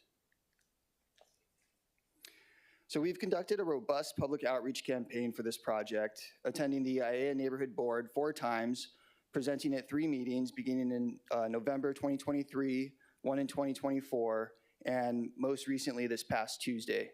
We held our own town hall meeting for the project in April of last year, mailed out invitations to 131 of the neighboring addresses, and announced the event at the neighborhood board meeting just prior to holding the town hall.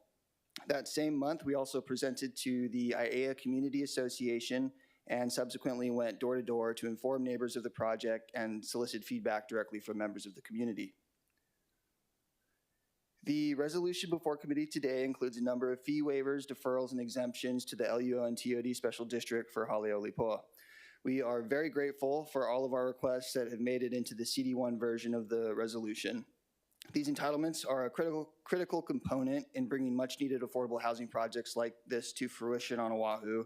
So we want to express our deep gratitude to the committee and to DPP for your support of this project.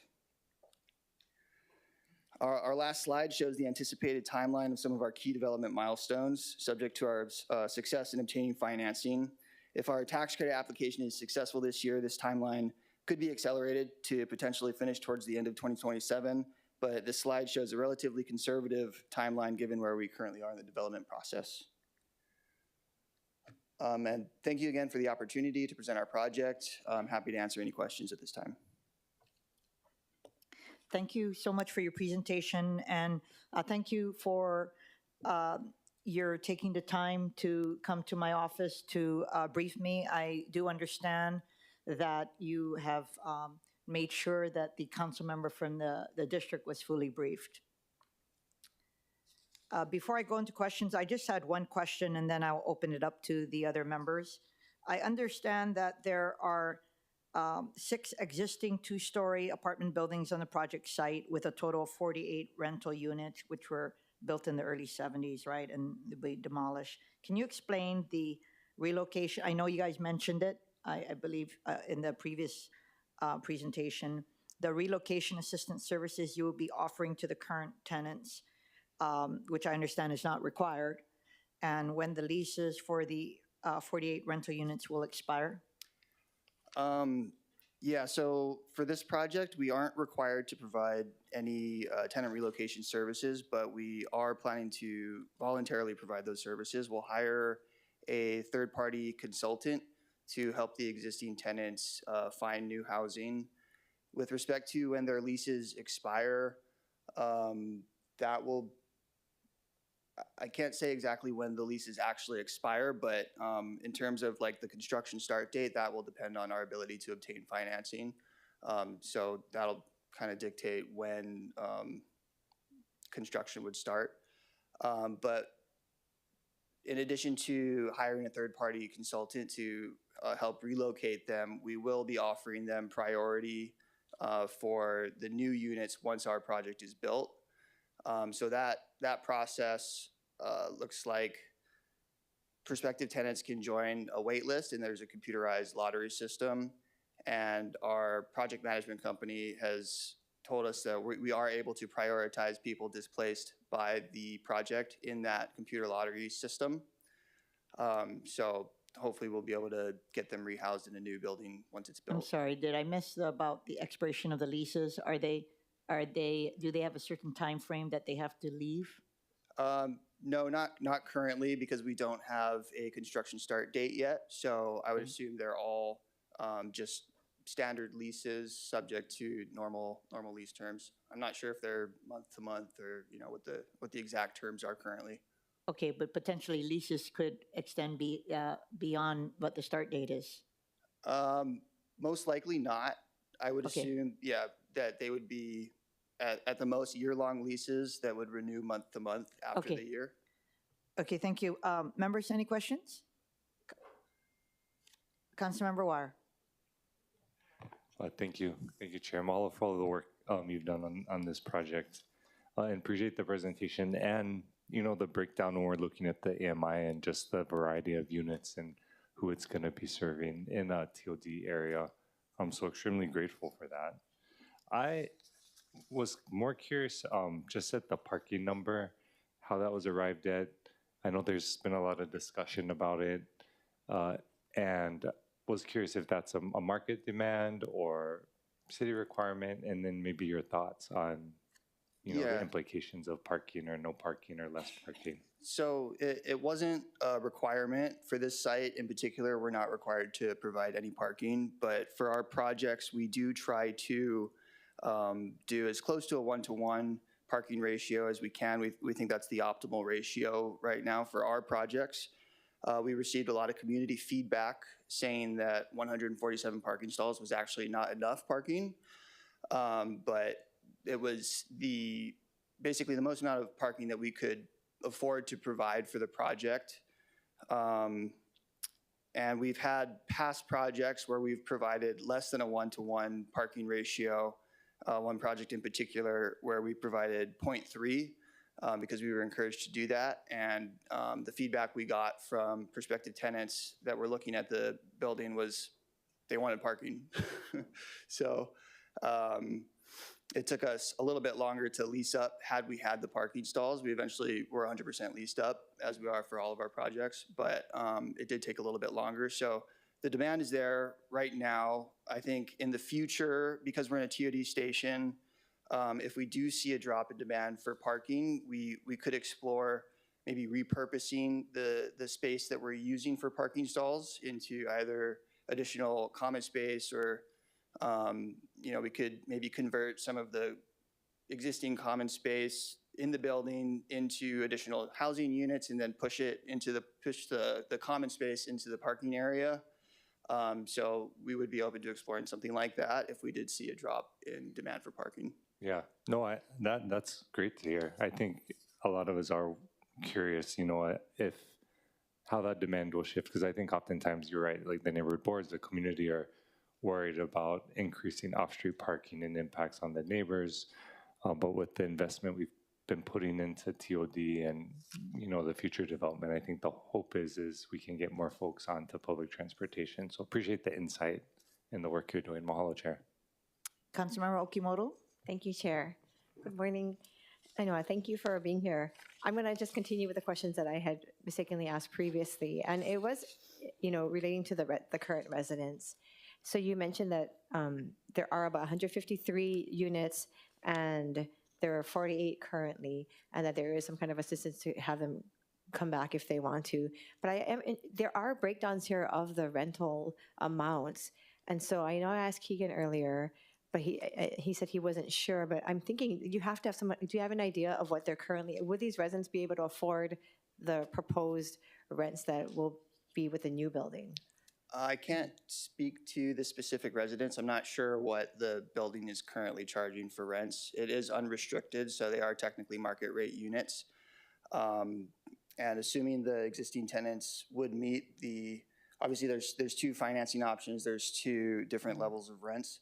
So assuming the existing tenants qualify for either the 30 to 60% AMI range, which is our priority number one, or the higher workforce housing range, you know, if they qualify for it, then they would hopefully be able to afford it. Okay, because we, as mentioned earlier, we don't want to create a new problem by making more units, and then those people are then not able to reside in it. So I'm hoping that this is within their price range.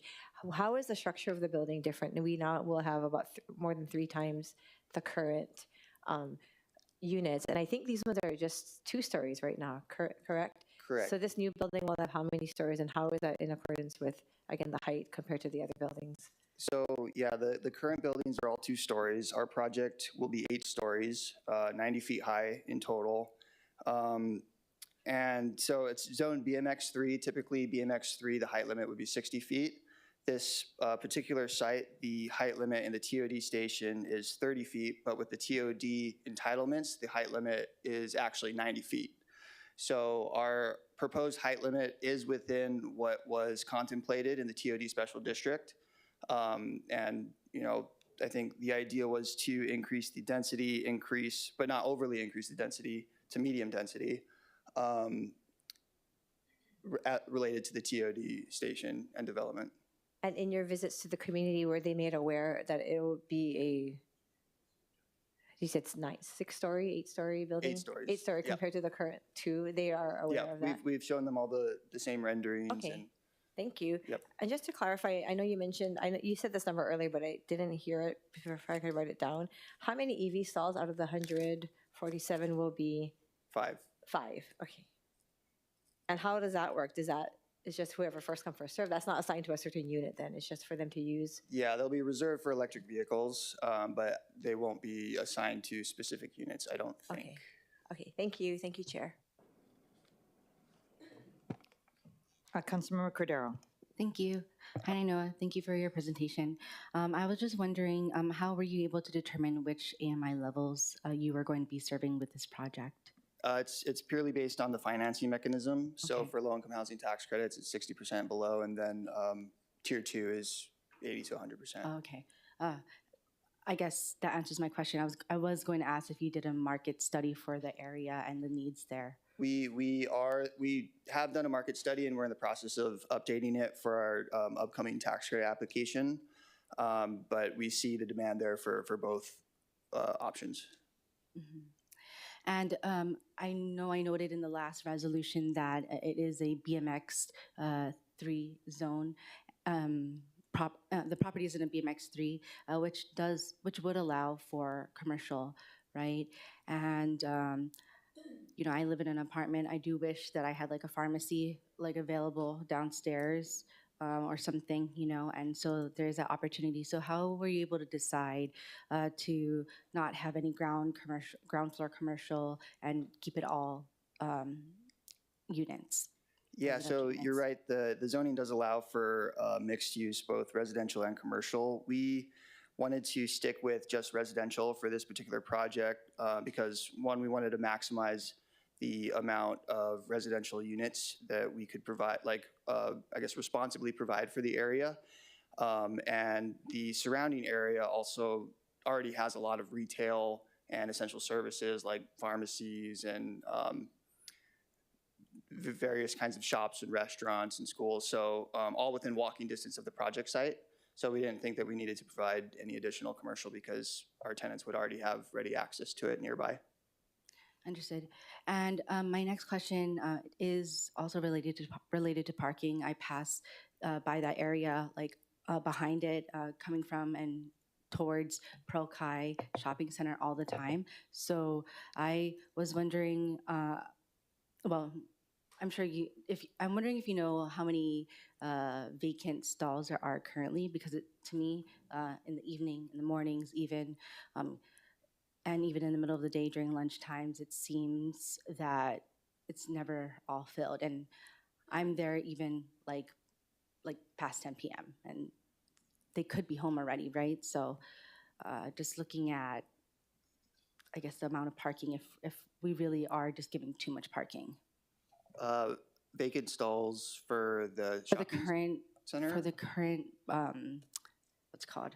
what's the name of the property now? Pepper Tree Apartments. Pepper Tree, for the current Pepper Tree Apartments. So the current Pepper Tree Apartments is 48 units, and I think they also have 48 parking stalls. So it's a similar 1-to-1 parking ratio. I don't know, the extent to which those parking stalls are regularly used. I know every time I go, there are cars in the parking lot because there's people living in the building. But just based on our past experience with projects similar to this one, parking is always something that prospective tenants are looking for. So we do anticipate full use of all 147 stalls. Okay, thank you. I do also note though that I live in an apartment building and in a pretty high dense area in my district, and we seek like Kaiser employees to rent our stalls. So anyway, I have the opposite mindset, I guess. So anyway, thank you, Chair. Are there any other questions? Okay, thank you. Before I call on the administration, I'd like to take public testimony, proceeding first with in-person testimony in the council chamber. Clerks, do we have any in-person testifiers for this item? Chair, we have one standing by. Hello, Chair, members of the committee. Panamia Tonga, Deputy Political Director for Operating Engineers Local 3. Just wanted to reiterate our position of support for Resolution 2526. Thank you. Thank you. Members, any questions? I do see Kathy Mitchell for the Board of Water Supply. Thank you. Kathy Mitchell with the Board of Water Supply. The Board of Water Supply supports Resolution 2526, asking for a deferral of our water system facility charges and the water system fees until the installation of the water meter. Thank you. Thank you. Members, any questions? Thank you. Councilmember Cordero. Yes.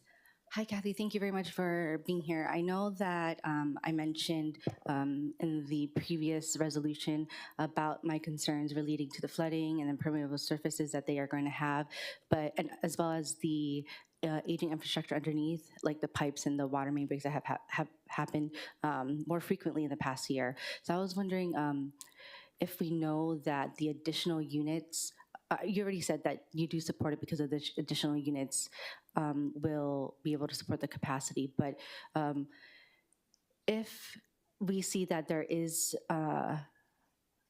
I guess, a burden on the capacity after the units are built, will the Board of Water Supply be able to reach out to certain areas or current residents to increase either permeable surfaces or other ways to help the capacity of the infrastructure underneath? When the developer submits their building permit application, the engineers will take a look at that as far as expanding the capacity, and does the Board of Water Supply have sufficient water? That's on a first come, first served basis. So we're giving the Commission on Water Resource Management, they determine how much our yield is and how much water they'll let us have. So it's on a first come, first served basis. And then when they submit their building plans, the engineers will take a look at that. Okay, understood. Thank you. Any other questions? Thank you. Thank you. Is there anyone else in the council chamber who would like to testify on this item? Please come forward to the testifier podium and begin by stating your name. Seeing none, proceeding on with remote testimony. Clerks, do we have any remote testifiers for this item? Chair, we have one standing by. I see Kim Moa. Please proceed. Mahalo, Chair Kiaʻāina. I will submit my previous testimony. And I will also emphasize that the developers have continuously failed to engage with the very community organizations that they are claiming they will collaborate with in the future. And many of those organizations have submitted written testimony in opposition of both these resolutions. And we are asking that the project be held to the standard of accountability warranted, given our ongoing community concerns. In addition, I live alongside Kamehameha Highway on the Diamond Head side of the project area, and resident concerns over the taxing of our infrastructure, including parking, vehicular traffic, and the toll on our Board of Water Supply infrastructure have not been addressed by the developer's presentation or their current plan, in my view. Even with our current density, something like a water main break in our area causes complete, like my neighbor's house got flooded by the last water main break. And while our water rates go up and while our project site at Paiao has requested water usage from the Board of Water Supply, we have not been granted that. And I find it problematic that they're saying that they're okay with the exemption for this particular project, even though there's ongoing efforts to petition Board of Water Supply for more water. So the taxing on our system is happening already, and we've been told as community members that we don't have access to that water. But there's going to be a project that's coming up that is going to require triple the amount of resources that are currently needed for that space. Thank you. Members, does anybody have any questions for the testifier? Is there anyone else, clerks, is there anyone else standing by, or is there anyone standing by online that would like to testify in this matter? Please raise your hand. Chair, there are none. Thank you. For the administration? Good morning, Chair Kiaʻāina, committee members, and Council Chair Waters. I'm Elizabeth Krieger with the Department of Planning and Permitting. We support the project and we support the proposed CD1, and we're available for any questions. Members, any questions? I did have a question to the Board of Water Supply, actually, since the last testifier had raised the issue of the supply and demand for both local residents and then this project. You guys had assessed the project. Would you like to comment on the testifier's concerns about availability of the supply of water for local residents? I believe the testifier, is she's talking about the water for the fish pond? Because yes. Isn't that on Navy land? Yes. We don't have infrastructure on Navy land. Okay, so that would be a Navy Kuleana? Okay, thank you so much. Thank you, that's a yes.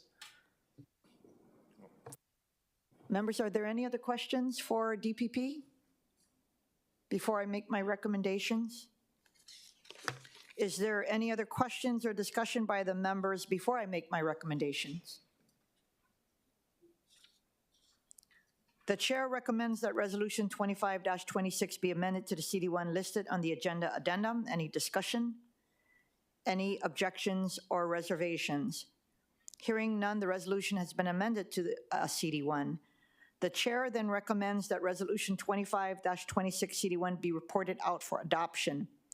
Any discussion, any objections or reservations? Noting the objections of Councilmember Cordero, we will have a roll call vote.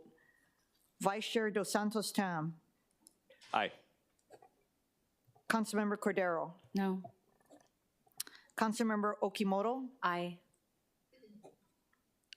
Councilmember Wire, absent. And myself, Chair Kiaʻāina.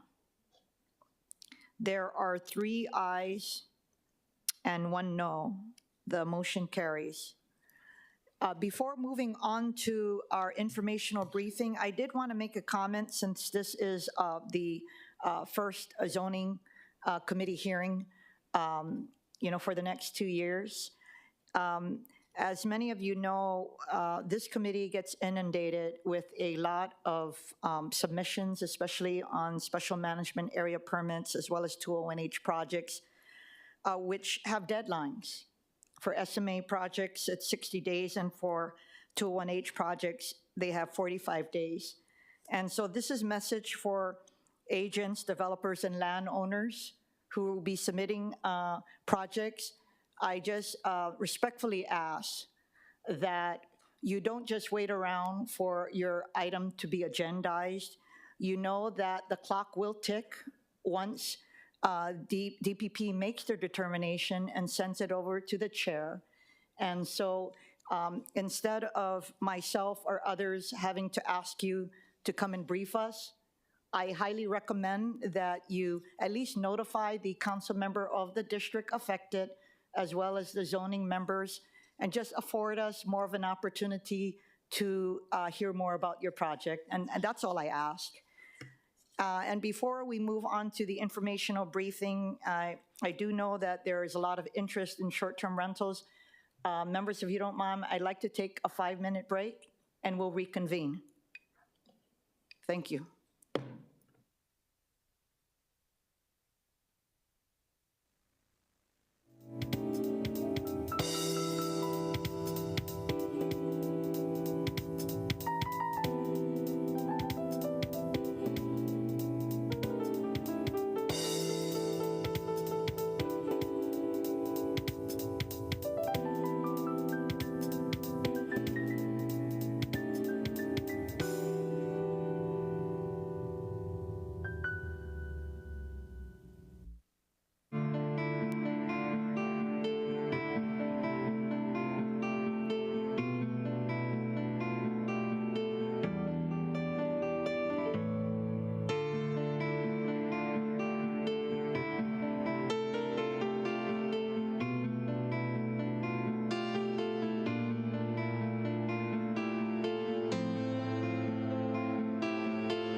The Committee on Zoning is reconvening.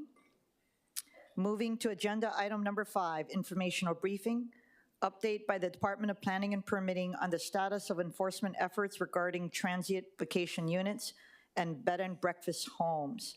Members, the Department of Planning and Permitting presentation is available online as Departmental Communication D28, 2025.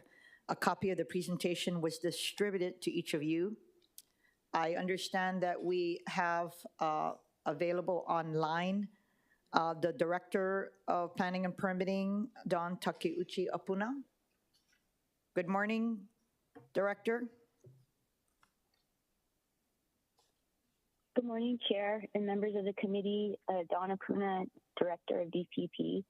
Thank you for this opportunity to provide this informational briefing on the status of our short-term rental enforcement. The next slide. So going back to the original purpose of Ordinance 22-7, the purpose was to better protect the city's residential neighborhoods and housing stock from the negative impacts of STRs by providing a more comprehensive approach to the regulation of transient accommodations within the city. Next slide.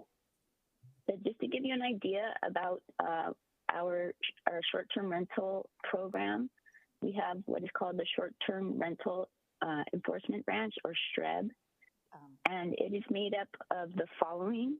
These are the questions. We have 4 investigator positions, but 2 are vacant positions currently. We have a Planner 7 branch chief position, and that position is filled. And then we have 2 Planner 4 positions, and we have 1 vacancy. Next slide. As far as registration, as of January 14th of this year, we've approved 1,289 registrations, and we have 5 that are pending processing and 21 pending processing requiring corrections. Next slide. So this slide shows the registration fees that have been collected since October 2022 to January 14th, 2025, a total of $2,610,025. As of July 26th of last year, we began charging a 2.35 service fee for credit and debit use or surcharge. Next slide. Some of the registration challenges that DPP faces is difficulty implementing the changes to the registration process when DPP is unsure of documents provided by other agencies, such as tax agencies. We also face upset and frustrated registrants who are waiting on other agencies to provide required documentation. Next slide. Moving on to enforcement specifically, this shows the total RFIs, which are requests for investigations, notices of NOVs, which are notices of violation, and NOOs, or notices of order. So in 2024, a 12-month period, we received 1,345 RFIs, and we issued 795 NOVs and issued 425 NOOs. Slide. Some of the enforcement challenges that our department faces is, again, staffing, as you had seen in the earlier slide that shows some vacancies. We also have issues trying to describe the investigator positions that we were provided by the council a couple years ago. There is some kind of issues that we have as far as determining how they are different than inspectors and how their duties are different. And then we have issues with proof of service where the property owner and host refuse or reject delivery of the NOVs or NOOs, and many owners are not residents of the state of Hawaii or on island, and argue that they did not receive the notice even when it is physically posted on their property. Some of the challenges we face as far as evasive advertisements include listing of properties with fake or no tax IDs, misleading photos and locations, non-compliant advertising during evenings and weekends, advertising on foreign websites and social media, lack of cooperation from other government entities, unrealistic enforcement expectations from the public, and the ordinance holds the property owner responsible. However, there are many cases in which the tenant of a long-term lease is operating an illegal STR. Next slide. So this is a slide of the fines that DPP has issued during the past and current fiscal years. Starting in blue, the fiscal year 2023, we issued $29.7 million in fines. Fiscal year 2024 in orange, 29.8 million fines. And then in the current fiscal year, is about 6 months, we have issued 28.9 million in fines.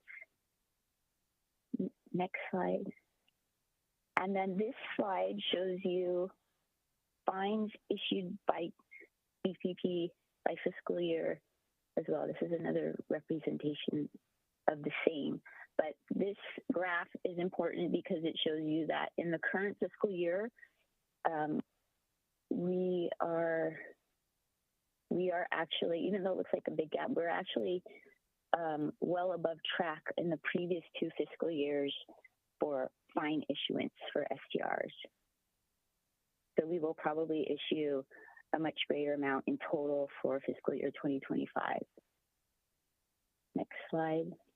And then as far as collection of the fines that have been issued, this is by the fiscal years 23, 24, and current 25. As you can see, we have made progress from 23. In 2024, we've been able to collect a substantial amount more, and we will continue to collect as much as we can. Next slide. So DPP, we collect through our own code enforcement branch, and we also have the city's hired collections agency called Argonne. And this slide shows you the side-by-side of collections of STR fines by DPP versus Argonne during the past 3 fiscal years. The next slide. So this issue of the 90 versus 30-day minimum stay, I know it's an issue that people have questions about or are asking, is DPP enforcing the 30 or the 90-day? So under the federal court's ruling, which was made, I believe, last year by Judge Watson at the U.S. District Court, the city can only enforce Ordinance 22.7 prospectively. STRs established prior to Ordinance 22.7 must be treated as non-conforming uses and allowed to operate in the same manner as prior to Ordinance 22.7. To enforce it 90 days without violating the court's order, DPP would need to identify all STRs operating before Ordinance 22.7 and what kinds of rentals they were doing, i.e., whether it was 45 days or 60 days, and then we'd have to cite them for rentals and advertisements that are shorter in term as compared to their pre-Ordinance 22.7 operations. This would take substantial resources and create more ZBA appeals than we already have. The ZBA docket is backlogged a couple of years, and so they would, this would further create backlog in the ZBA appeal process, as well as the team that currently works on short-term rental enforcement would have to shift towards these appeals and accommodating the ability for us to enforce under the 90-day versus the 30-day minimum stay. And next slide. We have Granicus, which is a software that we use for our short-term rentals. And in the last year, around, I think it's around May or so, they began implementation of their software. So we moved over to their software, and they provide registration as well as some abilities towards enforcement. They integrate data from the department to aid in the identification of properties. They provide online registration and renewal for applicants, tracking, identifying, and documenting listings that are non-compliant. And they identify properties to reduce search time for investigators.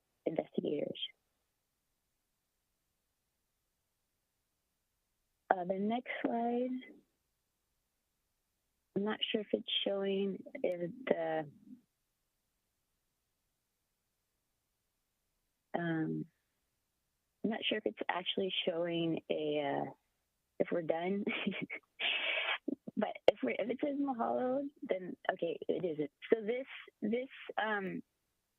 is a notice that we're working on, that we would provide to people to let them know if they're compliant or not, and that they might need to register in order to become compliant.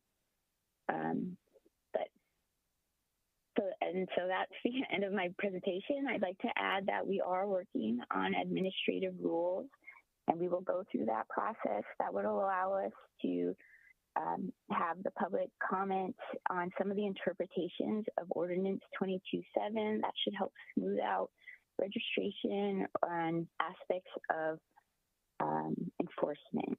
So with that, I am done with my presentation, and I have staff in the chamber, and I am available for questions as well. Thank you very much. Thank you, Director. I'm actually going to start off the line of questionings with Vice Chair Dos Santos Tams, but I did just want to clarify one thing perhaps that maybe you or your staff can answer. Given the fact that the Department of, the soon-to-be Department of Housing and Land Management will be consolidating functions as well as perhaps looking at functions within DPP. As we just prepare for the long term, I want to make sure that the management of short-term rentals, administration of the program, enforcement will remain in DPP and not move over to the new Department of Housing and Land Management. Can you confirm that for me? Yes, that's right. There hasn't been any discussion or intention of the STR program moving outside of DPP. Okay, because of course we just want to make sure that we know what agency to hold accountable as we're moving forward, not just with management, but as we prepare for the upcoming budgetary season. Okay, I'm going to start with Vice Chair Dos Santos Tam. Thank you, Chair.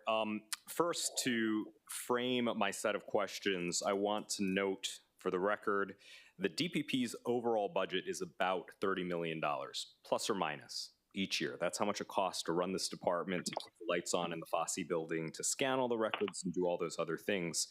And so noting that DPP's issued, and that's a key word, issued about $28 to $29 million of fines each year, and yet has only collected 3.6% of them.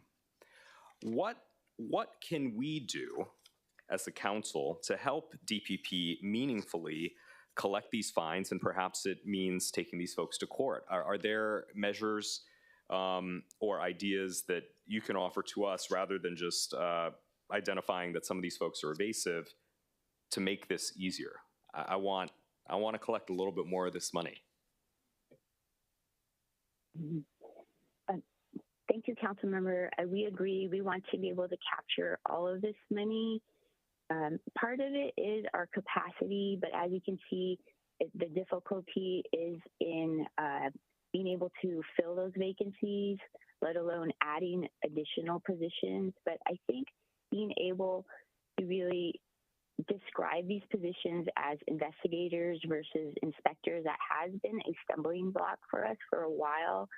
So we're working with HR, but that would help also in recruitment for these positions. But I think we could use more capacity just to have more inspectors on it, and potentially also in the area of the collection side, which is currently outside of the STREB branch, but being able to enforce on the fines is important. We're also working on potentially having another contractor come in who can take some of the data from Granicus and other information and be able to use different methods that use technology and other to keep up with all the different ways that people get around the system or get around the laws. So we're looking at that as well. But I would say definitely capacity and being able to describe the positions that are needed to enforce. Okay. Thank you. I have corresponded with your office a bunch about a particular home where there are $11 million of outstanding short-term rental fines. This is the property on Auli'i Street in Alewa Heights. And so I'm looking at the collections made. And so my question is, of the collections that have been brought in, can you characterize whether these are really just a collection of the Manini fines that just sort of add up to $1 million? Or are we meaningfully getting to the really bad actors, including, you know, folks like this guy who has sort of refused every opportunity to pay these fines, and now it's $11 million? Yeah, we're trying to be strategic. Definitely the ones that are flat out not doing anything about their fines, we have escalated. I think the one you're speaking about, we have CORE working on foreclosure. So we do have a priority or prioritization of the really bad ones. We really want to make sure that we go after those. But in any case, all the SCRs are priority for fine issuance, for NOOs to be issued.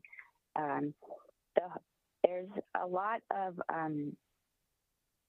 when we work with the County of Kauai, they talk about how they were where we are where they were about 10 years ago, and that because of when they got their new ordinance, there was a process in which there were a lot of fines issued, and then a lot of appeals made to their type of zoning board. And that's kind of where we're at right now, where there's just so many appeals because people don't want to believe that this law is real.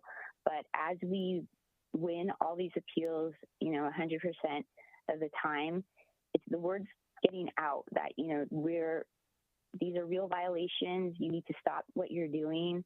So I think we're progressing. It might seem like, well, you have a lot of appeals, you have a lot of fines issued, but it is a process. So we go through the appeals, and eventually, even though there's a backlog, they're going to be stuck with those fines, and they're going to realize that they can't do what they're doing.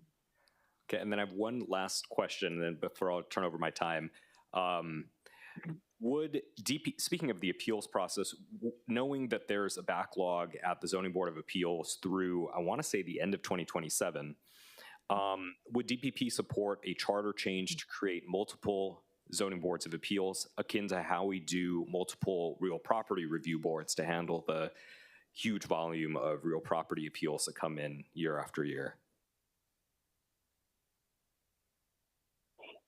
I think that's something that we would definitely look at there. But again, I think this is like we're at just kind of the influx, and people, the attorneys involved, they start to see what the outcome will be.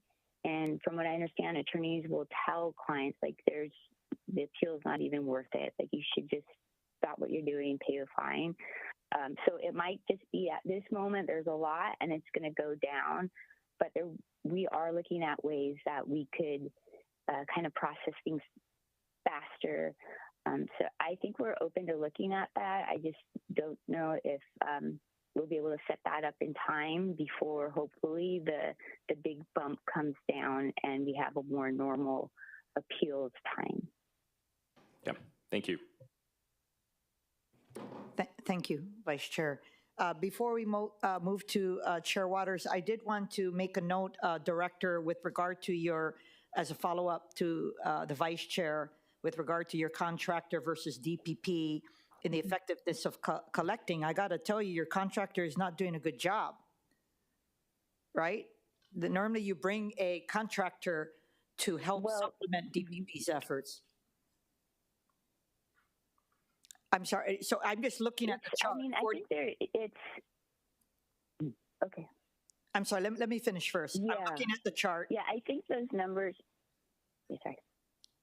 $45,000 versus 1 million, for example, in 04, and then 25, 77,000 to date for the contractor, and 361. All I'm just saying is, before you look at another contractor, you need to see if this current contractor is working, and if not, you need to let them go.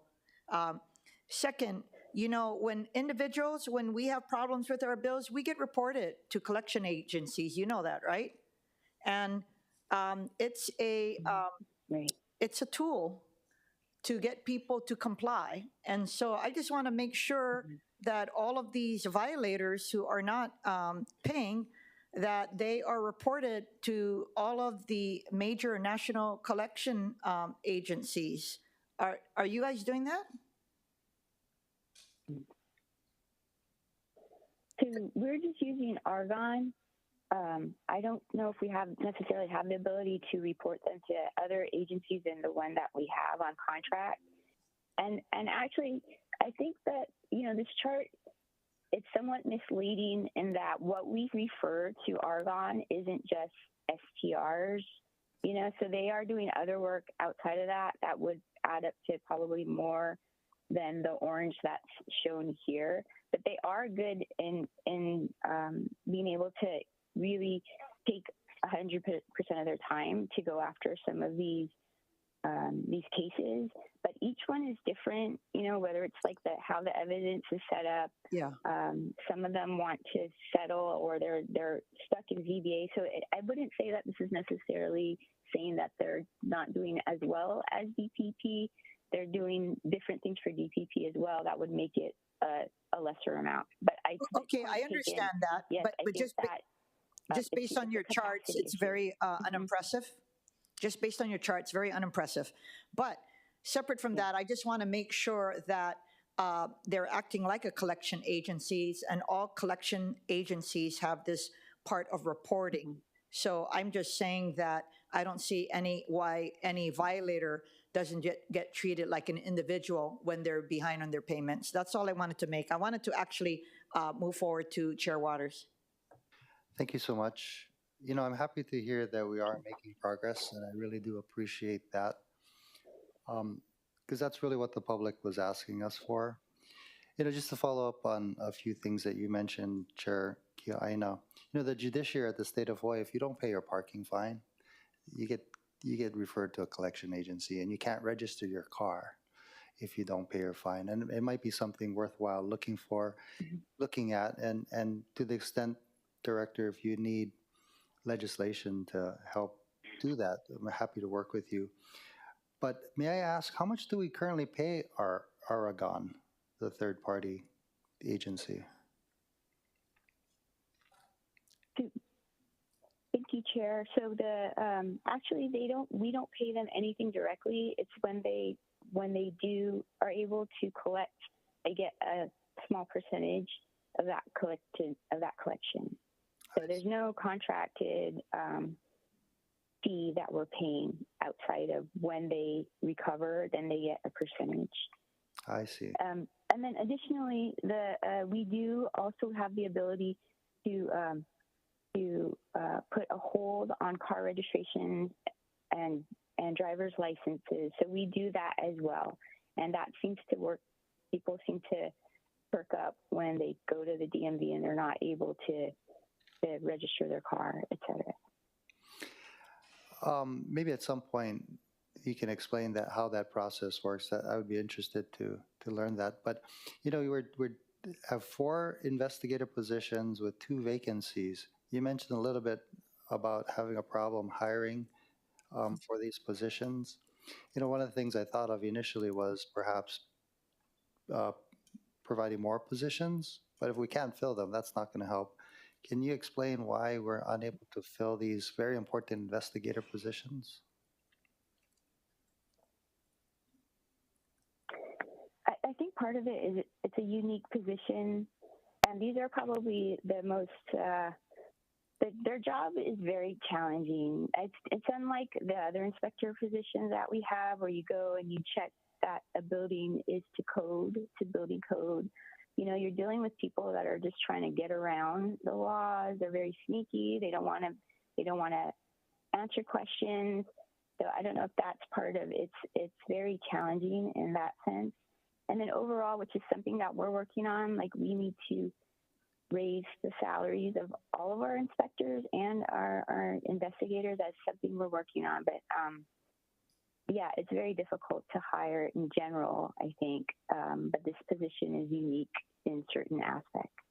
Thank you. I'm glad you're thinking about that because that's exactly what came to mind is that just looking at the amount of fines that we could collect if we have the proper evidence collected by these investigators, and they certainly earn every dollar that we currently pay them, but I would absolutely support increasing their salaries. What does a planner 4 do with respect to the short-term rental enforcement branch? So they help with the registration. Registration is very important. It comes up annually to renew, but also it intersects with the enforcement, right? Making sure that everything is up to par as far as the registration and they're operating properly. Those are kind of the basic things that the planners for that position do. Okay, thank you. Next, speaking of registration, it looks like we approved 1,289 applications. Who are these folks who are approved? I know we talked about the grandfathered in folks, the 800 or so nukes. Is that part of this 1,200 registrants? Is that the non-conforming uses, or are these new applicants? I believe this does not include the NUCs, the non-conforming. So there's I think it's come down from 800. It's probably under 800 for the NUCs. But this number represents all those that have registered since the effective date of the 22-7 ordinance. And so these would be units within the resort area districts that were identified in the ordinance. May I ask why we don't require the nukes to register? Oh, so they do register, but under a separate system. I see. And is this information reported to the Department of Budget and Fiscal Services so that the appropriate tax category can be applied to them? Yes, I believe so. Wonderful. Then turning to the near the end of your slide deck, you're saying that to enforce the 90 days without violating the court's order, DPP would need to identify all STRs operating before Ordinance 22-7 and what kind of rentals they're doing. And I appreciate that that's difficult, but how are we currently doing that? Or is the department currently looking at that? So until we would be able to set up rules and a process, an appeals process and all of that, or get even the capacity to do that, we are enforcing the 30-day. I see. So we need to do certain things, and yeah, it's a matter of being able to administratively do that, and so we will enforce the 30 until we're able to do that. I see. I just thought of, because the next slide you talk about the Granicus computer program, perhaps we could have the applicant in their application declare under penalty of perjury that what their actual use was prior to Ordinance 22-7. But that's all I have for now, but thank you, Chair. Thank you. Thank you, Councilmember Director. Cordero. Thank you, Chair. Hi, Director. Thank you for your presentation. I would like to ask for clarification on first the next steps after you presented on the 90 versus 30 days. You mentioned that it would take more administrative work versus enforcement work. So what is the recommendation, or what is DPP doing then moving forward? And any recommendations policy-wise? I think, because the capacity issue is just on enforcement alone right now is not there or within our short-term rental program. I think it's hard for us to take on that whole administrative process that we'd have to add. And I know people think that 90 days would really help with enforcement, but I think they need to understand that in the balance, though, to actually enforce, we might be giving up time and effort and resources on the current enforcement in order to set up the 90 days. And when you look at both, I really think that sticking with the 30, getting more enforcement, getting more fines collection will actually be more effective in stomping out all the illegal SCRs than to go after and figuring out who has 90 days or less. So I believe that it's best that we stick with the 30 days and that we just grow that and make that better. And I think everyone will see that that enforcement will be the most effective. Okay. Thank you. Just deem them, somewhere between 30 and 90, but there's more historic information involved. Like we have our own database that shows what a property, what the uses are, and how they were established. So for us to say, okay, we're just going to take what a landowner says now, and it conflicts with what that information says in our records, that could create a lot of problems. So use is definitely I want to say like a legal statement of a property, and so it's difficult for us to just kind of wipe it out and say something different. That's why we would need this administrative process and appeals in order to determine the exact allowed use or time of, the amount of use. Okay, thank you, Director, and thank you, Chair. Councilmember Okimoto. Thank you, Chair. Aloha, good morning, Director Apuna. I had a couple of questions on the page where you had the total RFIs. I think it might be, I'm not sure what page number it is, after the graphs. I was wondering, you had a total of the 1345 RFIs, and there was if I did the math correctly, there's about 125 difference there between what was requested and then what actually went through. What happens with that 125 requests that have not been addressed either through violation or order? Is that just it hasn't been addressed yet? So in some cases, it could, I think if anything, it might be that we haven't established a violation, or it could be that it's a repeated violation, and so it might go under an existing violation. So just because there's a request for investigation, it won't amount to exactly a new NOV. But it's whether there's enough information to establish and issue an NOV, or that we could include another violation and an existing NOV. Okay, thank you for clarifying that. And just for the general public, could you explain the difference between the notices of violation and the notices of order in the process that's listed here? Sure.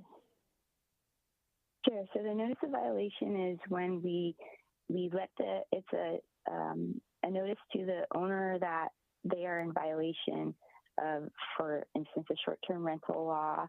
And so we'll write it up and they receive it, and it gives them time, depending on the type of violation, whether it's short-term rental or building code or other, they're given time to correct. And then if they don't correct within a certain amount of time, then we will issue a notice of order, letting them know that that they will be subject to certain fines if they are still in violation. And what usually happens after that point? Is that when you are, that relates to the next graphs where you have some? Yes. So then Thank you so much, Director. Thank you, Chair. yeah, then we'll issue the fine.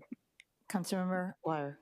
Thank you, Chair. And mahalo, Director, for the presentation, and really grateful, Chair, for the thorough discussion and the presentation. I think a lot of my questions had been answered, so I was just curious if you had any ideas or where we were in terms of increasing MOUs with platforms and the newer platforms coming out, or was that just kind of an ongoing issue? Because I know not everyone, or you correct me, but I know not every platform has engaged in that process. Is that your understanding as well? Thank you, Councilmember. That's a good question. We are still interested in working with the big platforms. There was the MOU prior to Ordinance 22.7.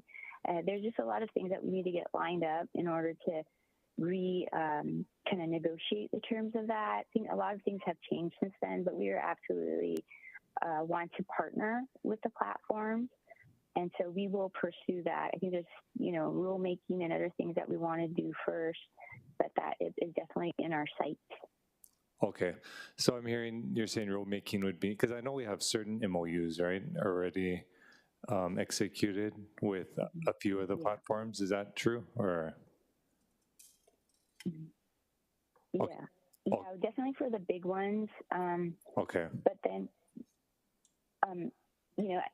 and I would just say that, the platforms have traditionally been the ones, that advertise, but the more we see that STR advertisements are on social media and other ways of communication, that's kind of been the newest way of some of these operators evading enforcement. So, but we will still continue to work with the big platforms as we expand and look more. We're looking and investigating through social media. I see. Do we have an idea of like the breakdown of posts that would be maybe on social media platforms versus like the larger, well, and I'd say smaller scale now too, the ones that are coming out? I have Ty Chow, our STR enforcement chief in the audience, and he might want to give some details and color about that. Okay.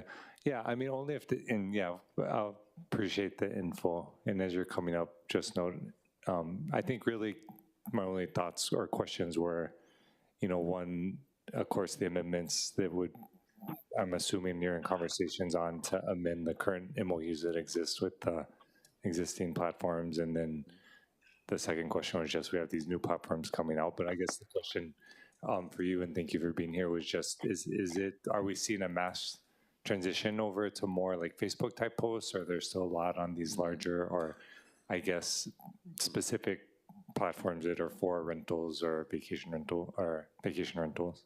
Right. I wouldn't say it's a mass shift at this time, but for sure, slowly, that they are modifying the way they're advertising. Okay. Probably as a result of enforcement and wanting to evade. Right. Okay, right. Appreciate that. Yes. Thank you. Thank you, Chair. Thank you, Director. Before I turn to other council members if they have further questions, just big picture wise, this is a lot of work. And I know that last fall we had discussed you coming before the committee, and we were so busy with other matters that we didn't have the opportunity. But I just jotted down, 3 big events just to contextualize,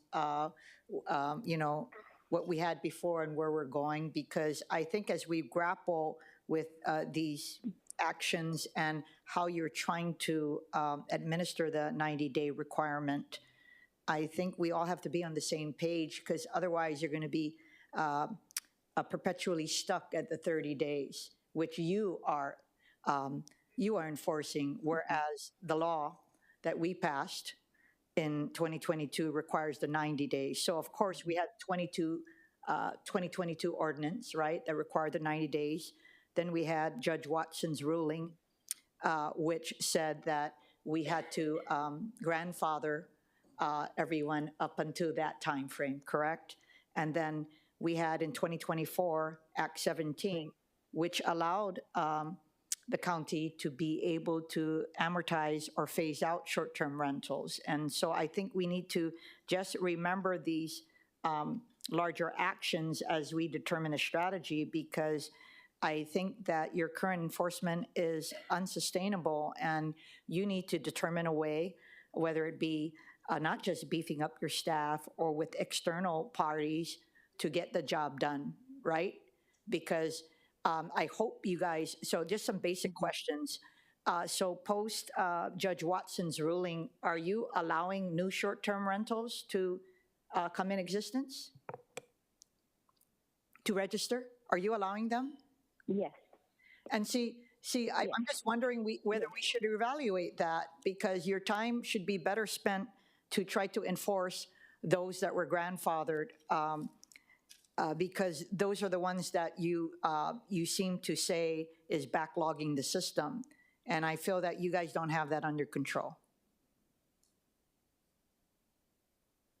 Right? So like, for example, can I ask you how many non-conforming I think it's... Go ahead. So there's different non-conforming we're talking about. So that's correct. And actually, that was my line of questions. Non-conforming use certificate. Yeah. Can I ask maybe these basic questions so we get to the same area? How many total non-conforming use certificate permits remain in Honolulu? I don't know the exact number. I think it's right under 800, like 790 something. And 748. I'm sorry? 748. I know of the 748, how many was from a long time ago, and how many is that period from Judge Watson's ruling? I guess I'm asking. Has DPP... The 748 nooks, which are... I'm sorry, what? So I know there's the bigger number of nooks, and I'm trying to delineate the older nooks from the newer nooks. Chair, can I try to answer that question? So the 748 nooks. Wait, Liz, can I just finish my... So the 748 nooks, they're separate. Those are from the old, and they're not going to be... They're okay. They're going to be... Confirmed. They're under a system that they've already been established as nooks. What we're talking about when we come to the 90-day, those non-conformings are different and separate from the nooks. And those are non-conforming because the 90-day creates the non-conformity.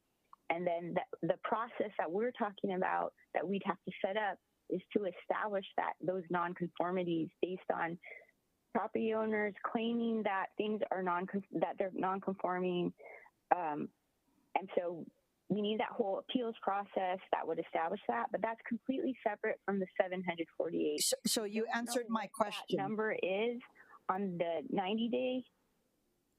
Okay. Yes, that's getting us to the concern that we have here, that we need to get a grapple on you identifying these a limited number of operators who are permitted to continue 30 to 90 days based on Judge Watson's ruling. And I guess I'm asking, why does your contractor Granicus not have this data set?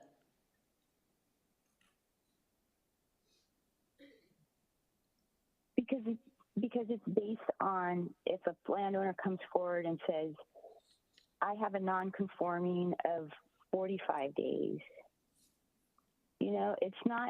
It's what they're going to establish and stand by, and then a process for us to either say, yes, that's correct, or it's not, and then we'll enforce based on what that determination is. Okay, I do know that we have... That's why if it's just 30 days... I understand what your position is, but I have to tell you, I don't agree with your current enforcement of just the 30 days. And so I think that DPP needs to determine how to get up to speed with enforcing the 90 days. But let me, before I go back to Vice Chair Dos Santos Tam, if he has any questions, because I know that we have stakeholders in the audience ready to testify on this matter. But can I ask, let me just ask relating to Act 17, which the governor signed last year. Does the city administration have a strategy on any implementation of this act which authorizes the phase out or amortization of transient accommodations? I think we're working with CORE to determine next steps based on that act. I don't have necessarily anything to share at this time about how we would implement or take advantage of that. Vice Chair Dos Santos Tam. Thank you, Chair. I wanted to return to the enforcement process itself. So for STRs, it starts off from likely a community complaint, or perhaps Ty and his team do a really good job of finding these folks. They go into investigation. It turns into a notice of violation, which is issued, and then a notice of order.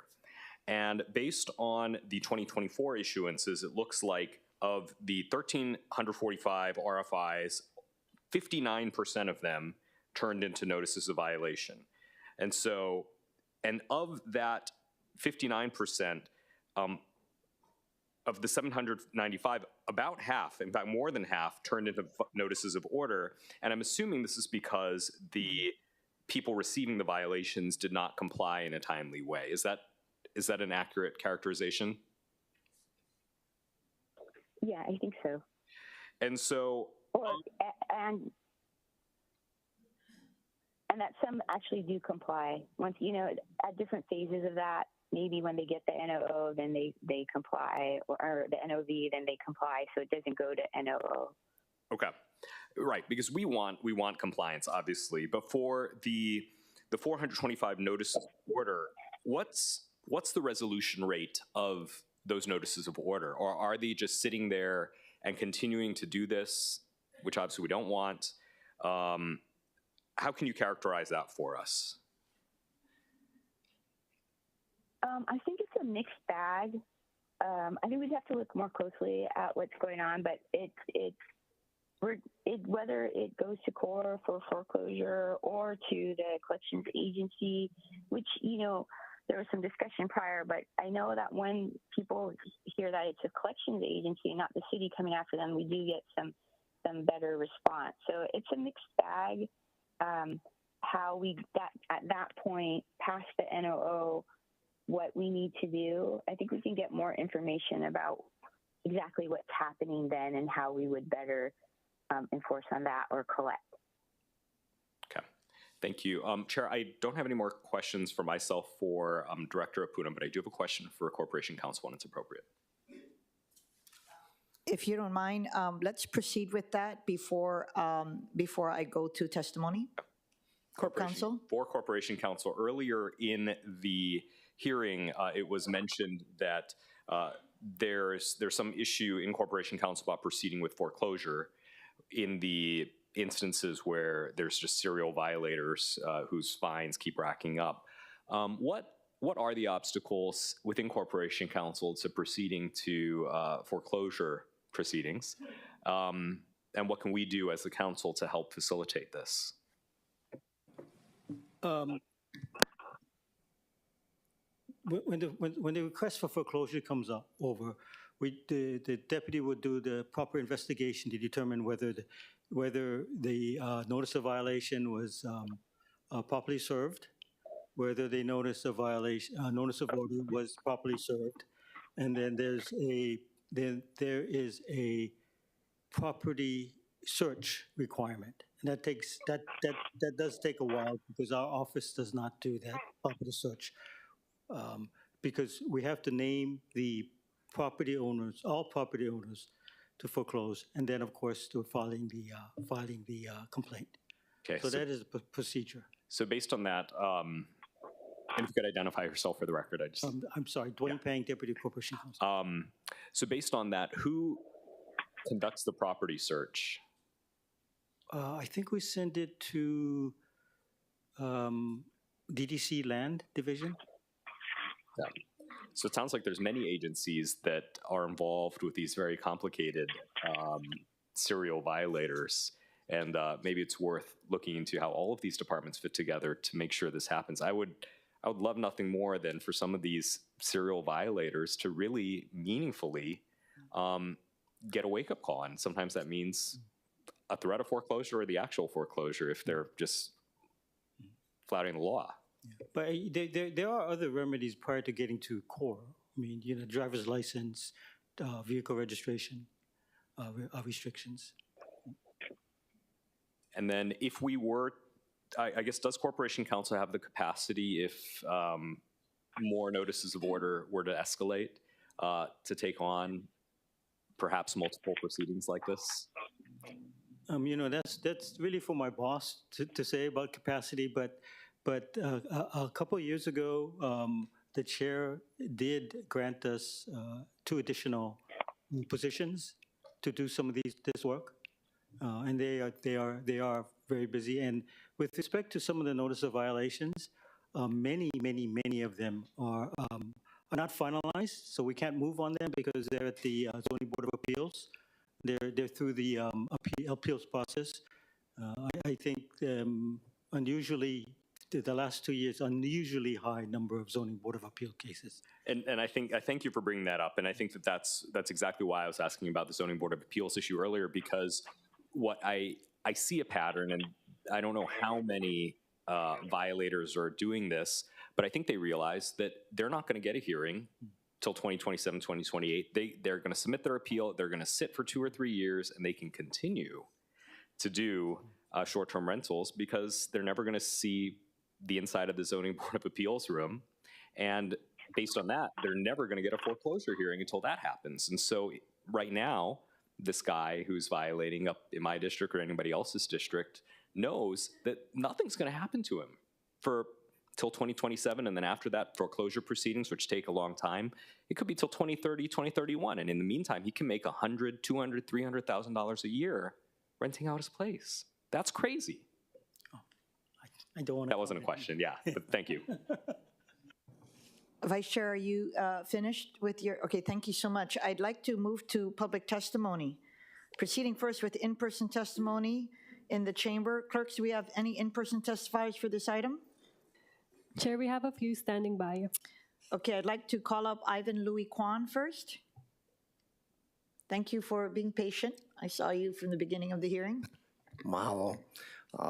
Aloha mai kākou, Chair Kiaʻāina, Vice Chair Dos Santos Tam, and members of the committee.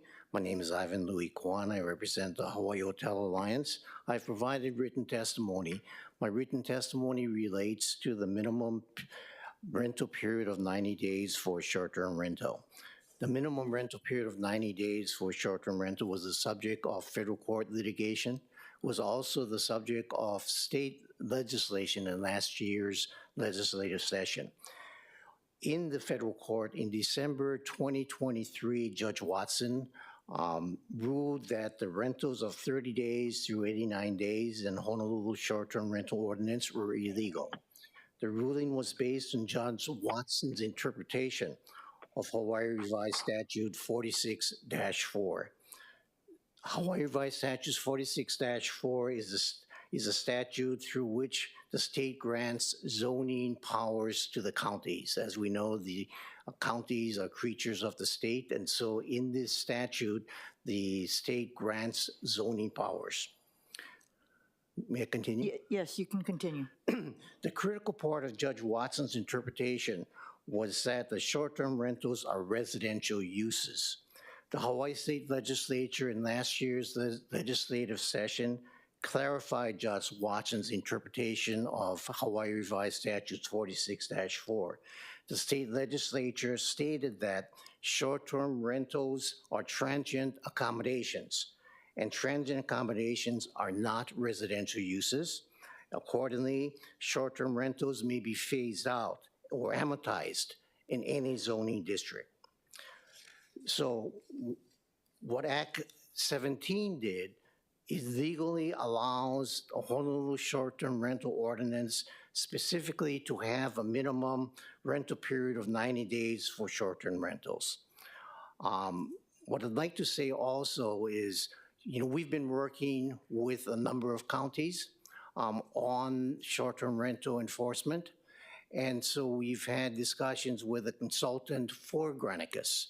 And what this consultant has indicated is that minimum rental period of 90 days for short-term rental is preferred to a shorter minimum rental period, say 30 days. And the reason is that they say that it is easier and more effective to build an evidence package and also to detect and prove violations of Honolulu short-term rental ordinances for a 90-day minimum period vis-a-vis a 30-day minimum period. What I'd like to also indicate is that we worked on Bill 89 in 2019, which is really the basis for the registration, the reporting, and the collection provisions. And when that ordinance was adopted back in 2019, the precatory language in the ordinance indicated that the finding by DPP at that time, roughly 5 or 6 years ago, that there were approximately between 10 and 12,000 listings of short-term rentals. And we understand, based on data that we've seen, that that number has increased. And so if you've got a non-conforming use certificate of 748 and plus a number of additional legal ones in the hotel resort district, and you've got all of these listings, what that's telling you is that there's a huge amount of illegal short-term rental activity going on. The other thing I'd like to say is that in Judge Watson's decision was made in December 21, 2023, and Act 17 in the state legislature was probably signed by the governor in the summer of 2024. So we're talking about a 6 or 7 month period of if in fact we say that Judge Watson's opinion and decision should be respected and followed, but we're just talking about a relatively short period of time for making a transition to be able to enforce the minimum rental period of 90 days. The last thing I'd like to say is that we've been talking about enforcement of short-term rentals, but to the extent we're talking about money, collection of fines and registration fees, what's not happening here also, we believe, is that the TAT is not being collected by a lot of these operators of short-term rentals. And we gathered that we made that conclusion as we were talking with another county, where they had estimated what the TAT collections were, and they had identified that the vast majority of those TAT collections were coming from hotels, and none of them were coming from the operators of short-term rentals. So we believe that that phenomena is probably prevails throughout the other counties. Thank you for allowing me to testify, Chair. Thank you. Members, any questions? Thank you so much. The next testifier is Kekoa McClellan.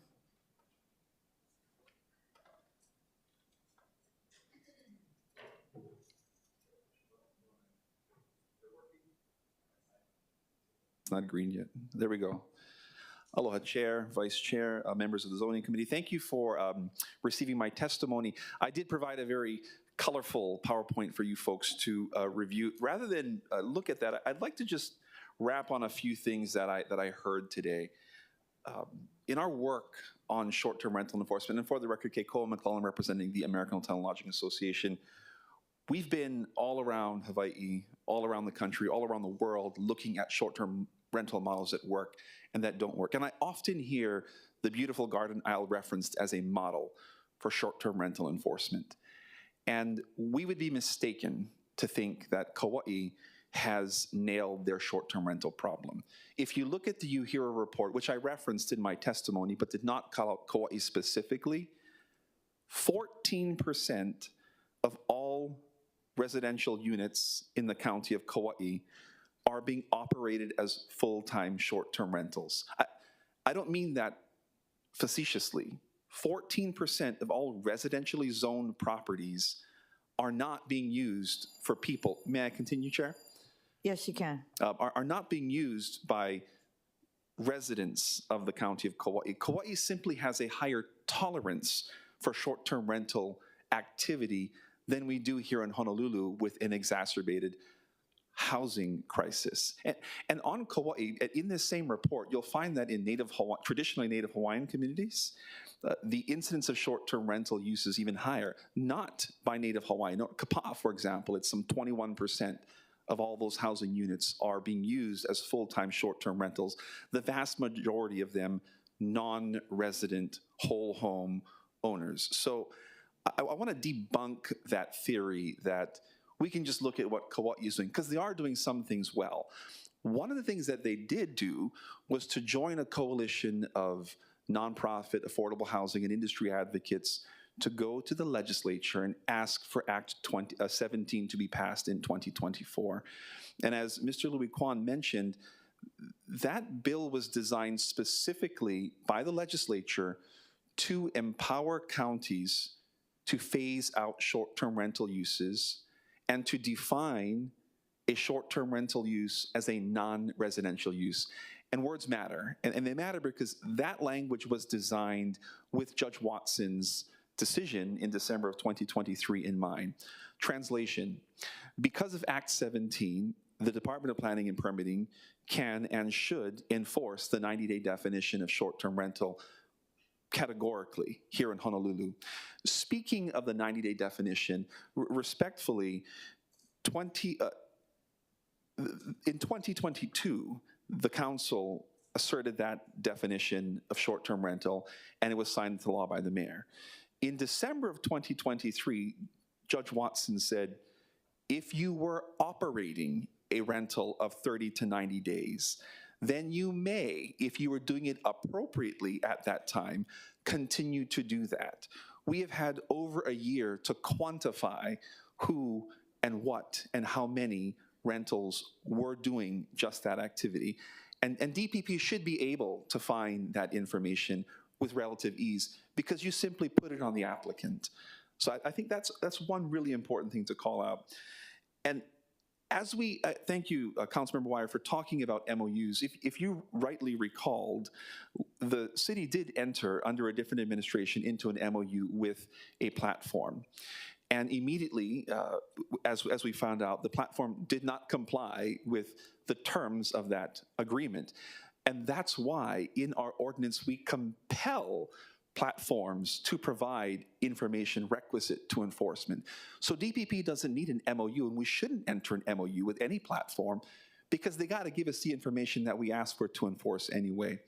Now, in the presentation that we saw from the department, they rightly called out some of the machinations of illegal operators. You know, they will set the listing to before 6 a.m. Hawaii time and after 6 p.m. Hawaii time so that when our enforcement officers are on the job, they can't enforce. So these are things that we can solve with data collection and with the right vendors and with the right partners. But more importantly, regarding the novation of listing on another social media platform, the way the law is written, and this is something that we can and should enforce, simply posting a rental of less than 90 days for let in the city and county of Honolulu without a proper registration number is a face value violation, period, full stop. And in other counties around the country, just like when you get a speeding ticket through a camera, a notice of not just violation, but of order is issued with that ticket. And if you have a problem with the fact that you're being charged, you go and search, you know, you seek the appeal through the proper channel. So we would urge some sort of streamlining of the notice of order process where a face value violation holds anyone listing anywhere online for a rental in Honolulu of 90 days or less as a violation. These are tools that are in our toolbox as they exist today. I'd be happy to answer any questions that you have about some of the content of the presentation that we shared in our written testimony or the things that I shared today. But thank you very much for this conversation on short-term rental enforcement. Sure, thank you. And before I go to the members, so two things I guess that's concerning to me is that DPP is not enforcing the 90 days. And then also about the failure to adequately collect the fines. So for those two issues, do you have any recommendations? First, with how to enforce the 90 days, and second, what could be done to collect the fines? Sure. One of the things that we see a lot of operators do, and in our testimony, I just pulled some recent examples of how an operator will get around renting for less than 30 days. So what they'll do is say, you can only rent for 30 days, but contact us, right? Or because of the city's ordinance, it's a 30-day rental, but then they'll provide you a daily rate. And then when you reach out to them, you're booking for fewer than 30 days. So the only way to really close that loophole is frankly to, one, know if we're going to allow operators who were legally operating prior to Judge Watson's decision in December 2023 and prior to the definition change, to know that list. And it's quantifiable. So you put it on the applicant. If you're going to list, and if you're saying that you were operating legally prior to Judge Watson saying, okay, if you were doing it, then you have that list. We don't have that list. So in the absence of that list, the state has empowered all counties, not just Honolulu, to actively phase out. So I'm no lawyer, and I don't pretend to be one, but the good attorneys at the state of Hawaii wrote this law and supported this law, and the legislators that passed it and the governor that put it through, knowing what Judge Watson's ruling said. So in effect, the county could apply the law as is, and then the onus would be on someone who disagrees to sue us again. And I will say this, it goes without saying that the city and county of Honolulu has been the subject of suit time and time again as it relates to this issue. We should be prepared as a city for the fact that because of the amount of money, as Councilmember Dos Santos Tam pointed out, that any single operator, let alone the aggregate value of the total operations Honolulu represent, that there are going to be significant interests fighting against the enforcement of this law. Again, this law was written in 2022. It was validated in 2024 by a law at the state level, and we are here in 2025 still asking ourselves whether we should or should not enforce a law that is already on the books. And so we think that the city has the tools and has the legal backing that they need to simply fully enforce the definition as is. And is it hard? Yes, all of this is hard. I've been before you for 8 years now working on this singular issue with AHLA and our member partners here in Honolulu. And we're going to be here for another 8 years unless we can really get a hold on this. I also threw something in our testimony that spoke to how we compare to other markets, just so we have a flavor for whether what we're doing is realistic. And we've spoken ad nauseum about Santa Monica and San Francisco and those laws. One of the beautiful things about what this council and what this city did was to set a standard that was replicated in other markets. New York, for example, took what we wrote in Honolulu based on Santa Monica and San Francisco's laws, and they extrapolated it. So it's very similar in its construct, what you can and can't do. And then they added on to it, saying that if you're going to have illegal rental, the owner-operator must be there for the full duration of the rental. So they layered in additional things to protect certain neighborhoods and communities and housing types as they rolled it out. Other counties and cities around the world have gone even further.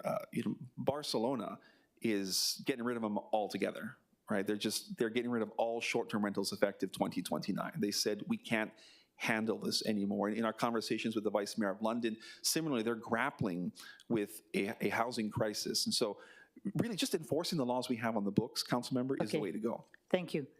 Any questions? Any questions, members? Thank you for coming today. My pleasure. We're gonna first. I need to ask: is there anyone in the chamber who would like to testify in person on this item, sir?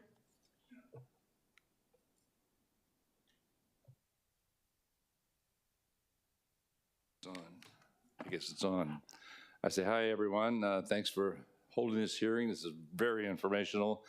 I'm Larry Bartley, Executive Director of Save Oahu's Neighborhoods. We were founded in 2005 to bring together all the island-wide groups who are fighting against these hotel operations in our neighborhood. So This gentleman here, who I know a little, said 8 years. He's been up there just 8 years. 35 years I've been after it. And I'm having to ask myself, is this 2025 or 2005? Because I'm hearing almost the same stuff that we heard in 2005 when Barbara Marshall proposed a new bed and breakfast bill. Years ago, Save Oahu's Neighborhoods and some other groups proposed a short-term rental advisory group made up of a DPP member from each county, a council member from each county, somebody from the governor's office, somebody from the mayor's office, to meet and work out and hire some good lawyers who could sit down and figure out how we can make this work. Now it's 2025. My job is pretty much done in that we have woken up the public, we have woken up the leadership, gotten legislation passed, but we still don't have enforcement. So I have a couple recommendations. Excuse me. We have to get rid of this word compliance. It's defeating. We have to use the word enforce, period. Every time you mention compliance, it means, oh, well, you got to stop doing that or you'll be in trouble.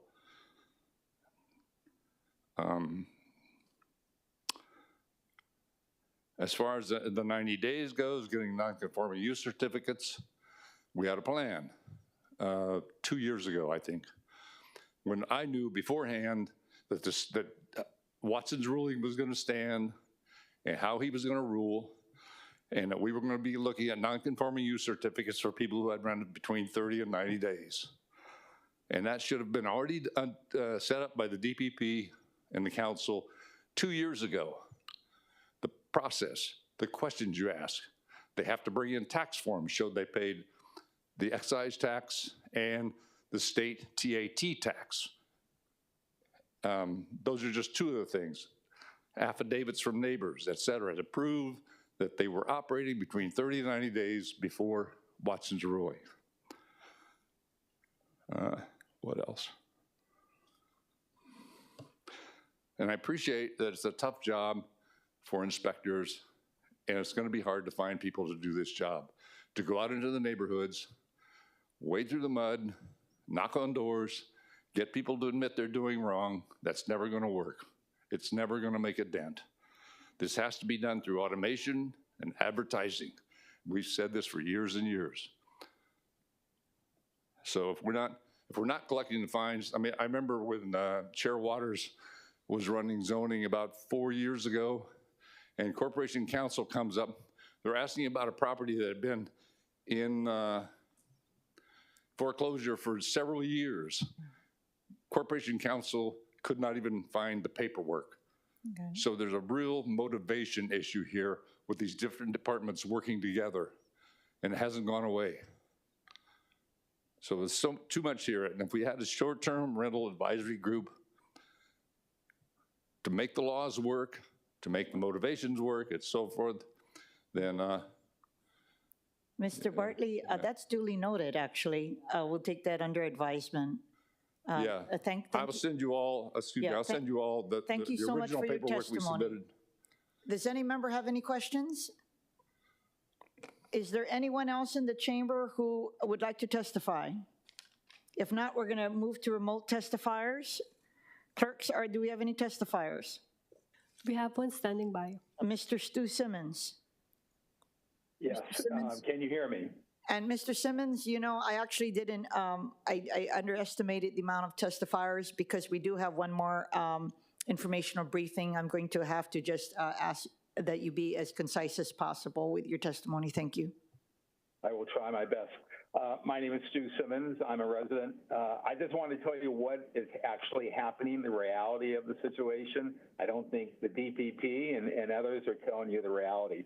I'm in the trenches. I live in a neighborhood that has 8 illegal vacation rentals, and they are continuing to operate, and they are not receiving NOVs or NOOs because simply what they are doing is claiming that they are 30 to 90 day short-term rentals or vacation rentals. But on average, the guests stay for 2 weeks. And because apparently they have agreement signed by the guests for renting the property for 30 days, they're allowed to continue. So this is the new trend, and unless we enforce 90 days and less, that is how every single vacation rental, unpermitted vacation rental on Oahu will continue to operate. They'll just have them sign a 30-day lease, and they'll claim that they're legal. So we must enforce the less than 90-day law. If you allow me to continue to talk, I will, and tell you more examples. Regrettably, I'm going to have to keep to the time frame. Again, my apologies. I normally am a stickler for time, but I did not anticipate all of the testifiers that were going to be testifying today. We do have we've already been going 3 hours, and we have one more informational briefing. So thank you, Mr. Simmons. Thank you. Clerks, are there any other testifiers? Anyone else online testifying this? Chair, there are none. If not, we're going to move to agenda item number 6, informational briefing. Update by the Department of Land Management regarding proposed amendments to ROH Chapter 38, lease and rental of city property, including fees, to streamline and facilitate leasing processes and procedures for city-owned property. Members, the Department of Land Management's presentation is available online as Departmental Communication 25-2025. A copy of the presentation was distributed to each of you. For the administration, we have Catherine Tatchner, Director of the Department of Land Management. Thank you for your patience.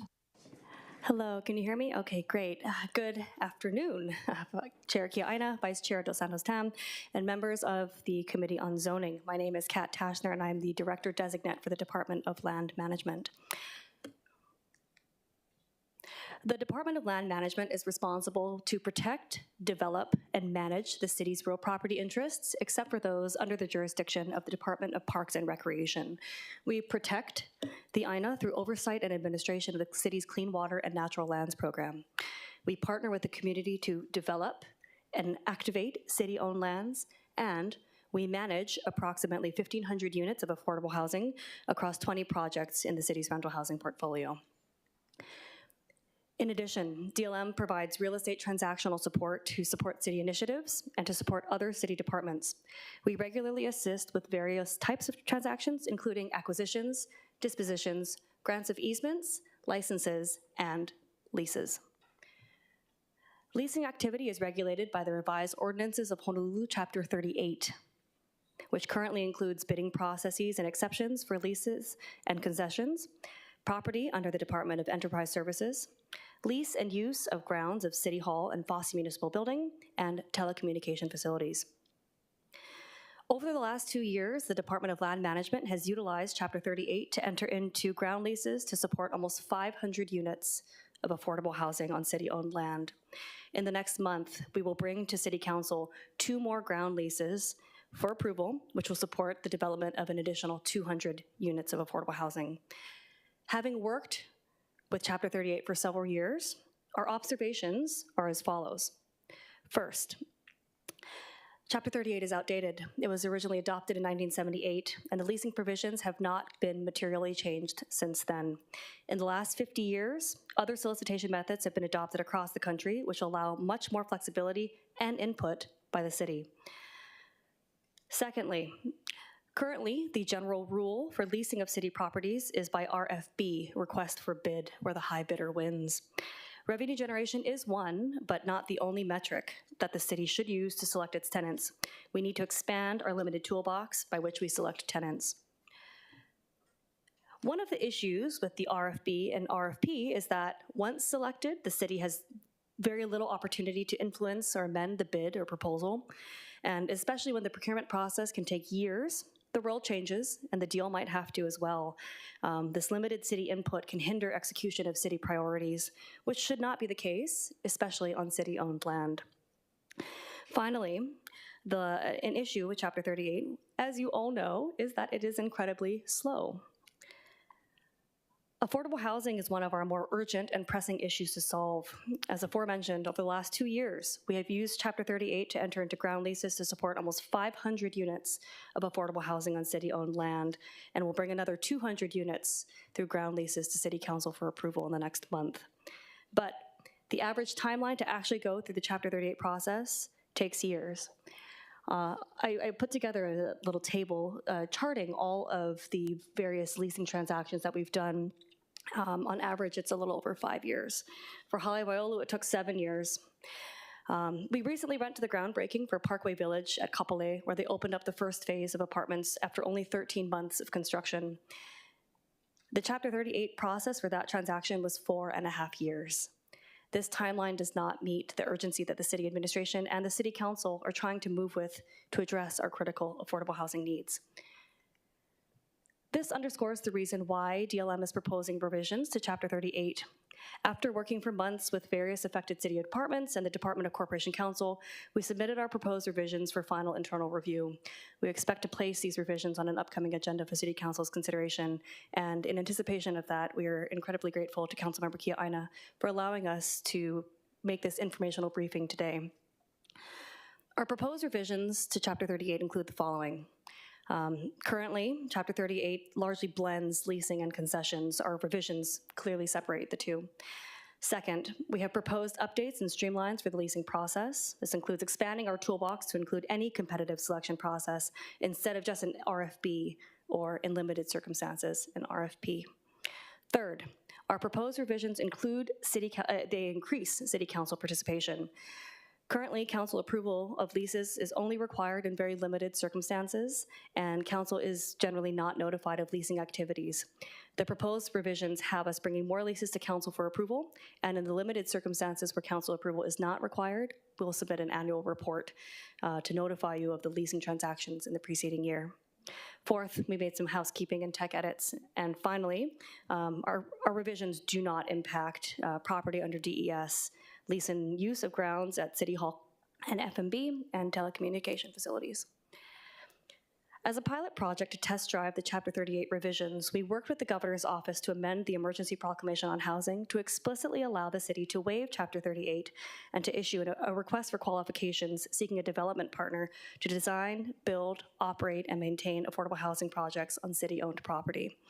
Our first RFQ is expected to go live this month, January 2025, and will offer a portfolio of 4 city-owned properties for redevelopment into affordable housing. Throughout the remainder of 2025, we anticipate issuing additional RFQs to activate underutilized city properties. But to continue this work without leveraging the Governor's EP, we need your support to amend Chapter 38 to legislate permanent and meaningful change to our leasing provisions. Thank you for this opportunity to provide an informational briefing relating to the city's leasing practices. I'm available for questions. Thank you, Director, and thank you for actually coming today. I do know that when you do propose the legislation, it will likely go to the Budget Committee, which Vice Chair of Zoning, Dos Santos Tam, is chair of. And so I just felt that this was an opportunity for your department just to, for us to all reacquaint ourselves with not just your department, but also the challenges that you're facing. So just 2 quick questions before I open it up. First, on the page that says RH 38 leasing, when you say what it currently includes, the first bullet says bidding process and exceptions for leasing and concessions. And you mean that for all city lands, correct? Because the second and third bullet points and the second, third, and fourth have specific kuleana, but how about all city lands? Yes, the bidding rule generally applies to all city lands. There are separate provisions specific to DES. Okay, so yes, you just added those others because that is also inclusive of your what this ROH does, correct? Correct. Okay, I just want to make clear. And then I just want to, not a question, but just note that your timeline for all of these projects is really good for us to just know what we're dealing with. I would recommend in the days elapsed that you just quantify it so that we don't have to figure out the months and the years, so it'd be easier. but it's quite telling. And therein lies the challenge that we're facing, right? And while you have been working to look at avenues to help streamline the process so that we can move projects forward. So with that, I'm just going to start questionings. Councilmember Cordero. Thank you. Hi, Director Designate Tashner. I know that you have your observations, and are we keeping secret what the changes you're expecting to make are? No, they're coming. They're just going for final review. Okay. Because when it says what we currently include, and you have your observations and experience, and then we have on the slide deck as well as shown on the presentation for the public to see, it kind of feels like, okay, so then what's the solution? And I know that you're coming with a policy, but it just falls flat, I guess, when we hear that. So I guess I would have liked to see a little bit of that listed in the presentation, even though I know you have yet to propose it as policy. Thank you. Any other questions? Chair Waters. Thank you. Good afternoon. I'm thinking this is extremely helpful as far as the timeline is concerned, dealing with the projects before your department. So I'm just looking at Halewaiʻolu. The solicitation date was July 2014. Proposals due September 2014. The development contract approval was approximately 2 years later, just under 2 years, of May 2016. And you have in parentheses, City Council Resol approval date. Then the development contract was executed May, the same month, 2016, but the lease approval was March 2021, so 5 years later.